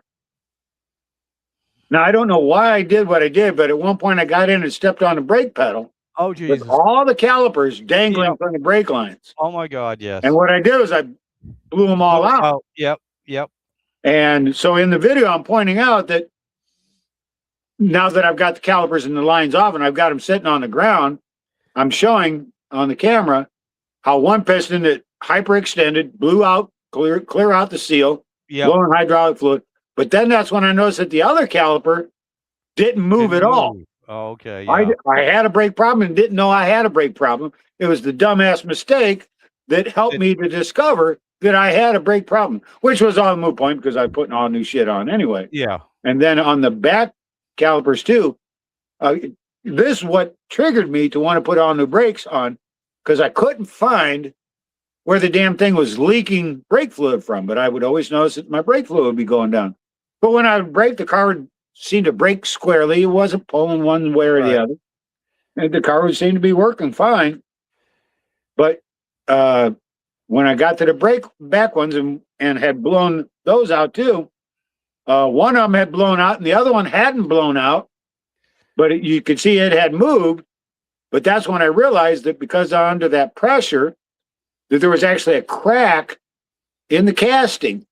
And that's Oh, where brake fluid was leaking out from. So when I stepped on it, that piston only moved halfway out yep. because half of the line pressure was bleeding out through Bleeding that out. Yep. crack. Gotcha. You see? I So gotcha. I'm like, so out of the 4 calipers that are on that car, 2 of them didn't even work. Oh, no shit. But I Yep. had a left front and a right rear that did So work. they And that's what was keeping and the car yeah. going straight when you braked. Yep. I You see? gotcha. I gotcha. Yeah, damn. On my old Ford, that was the first and only brand new vehicle I ever bought, and it was the first vehicle I ever had that had a hydraulic clutch on it. Oh, yeah. And Had one of them on my eventually, 85 Chevy. yeah, well, this is an old '89 Ford, and eventually, of course, the clutch wore out, and I'm like, well, shit, I've done it. I don't know, maybe 300-400 friggin' clutches. So Right. no biggie. I'm getting there, and I did the clutch, got the clutch in and everything, but the slave cylinder, I wasn't thinking. I wasn't thinking. I didn't have it hooked up. Okay, and I did the same thing you did for I whatever. the piston out of it. Yeah, for whatever reason, I hopped in that damn truck, and the first thing my left foot did was hit that goddamn clutch, Yeah, and I heard, muscle memory. yeah, and I heard pa-ting, ting, ting. Yeah, It's like, oh, son of a gun! I blew the seal. I tried putting it back together, and I did, but when I tried operating it, no, the seals never sealed. I had to go get another slave cylinder for it and put that on. But listen, my phone is going crazy with all kinds of messages. I think someone's trying to reach me. So I'm all going to right, have to get off here. I'm going to have to check this out because it's just, my phone's just lighting up here all of a sudden. I got And you, clouds man. are coming in too pretty good. So I got to get off here. So I'm just Yeah, going to well, have to cut it short here and I'll just talk with you another time. Okay. all right, buddy. Probably next weekend I'll be on. All right. So, all All right, right. man. Give me You a have a heads great up through a text message first. All right. All right, will do. All right. We'll see you guys later. All right, man. You take care. Bye now. We'll see you. All right. Yeah. I'm not going to stay on too much longer either. Been on for almost 2 hours. I'll run it up to 2 hours. That's another 5 minutes or so. But I wanted to reiterate, especially to all the automotive guys and everything too. I just want to say again that if you know anything about the old Dodge TBI system, there's lots of people out here. I don't know personal, but I belong to a lot of groups, and that information would be great. Again, these are guys that are just trying to get their old trucks up and running. And there's not a whole lot of information out there. Again, if you're a YouTuber and you're trying to get views, I can't guarantee you're going to make a whole lot of views with it, but the information would be greatly appreciated. Not only that, but before I go to, I want to bring up this right here. Dinner with 777. If y'all get a chance, I'm going to check him out. He does a live stream, he said, and they just basically sit there and, well, here, this is what he says about it right here. So that's the other thing, y'all. Check him out. I'm going to check it out and see what it's all about. He invited me, and so I'll check it out and pass it along. We try to help each other out around here, no matter what your channel's about or what you want to talk about. So I know my followers, all my subscribers. I shouldn't say followers. I'm sorry, but all my subscribers. I mean, they're great, and the people that the YouTubers that I've met here and talked to. I mean, it's just a great community. They're awesome. They're just y'all are. You just the best. It's really nice. But anyway, yeah, I guess I'll call this quit. My co-host had to leave, and I love having Philip on. It's so nice to have somebody talk back and forth and bounce around and just babble, you know. But anyway, yeah, you all have yourselves a good day. It's oh yeah, 2:30. Yeah, the wife will be home shortly too, and she can't find me just sitting here drinking beer and being online all day because eventually I have to go to sleep, and I'd like to sleep in my own bed with my both eyes closed instead of trying to keep one open or sleeping in the camper. But anyway, I'm teasing. But y'all have yourselves a good day, and I appreciate everyone that showed up, everyone that left a comment, everybody that was watching. And again, thank you, Philip. Always good to talk to you, buddy. I appreciate it. And yeah, dinner with 777. I'm going to check you out, man. So y'all have yourselves a good one. We'll catch you next week. Y'all take care. And yeah, still trying to figure out how to turn this off. There.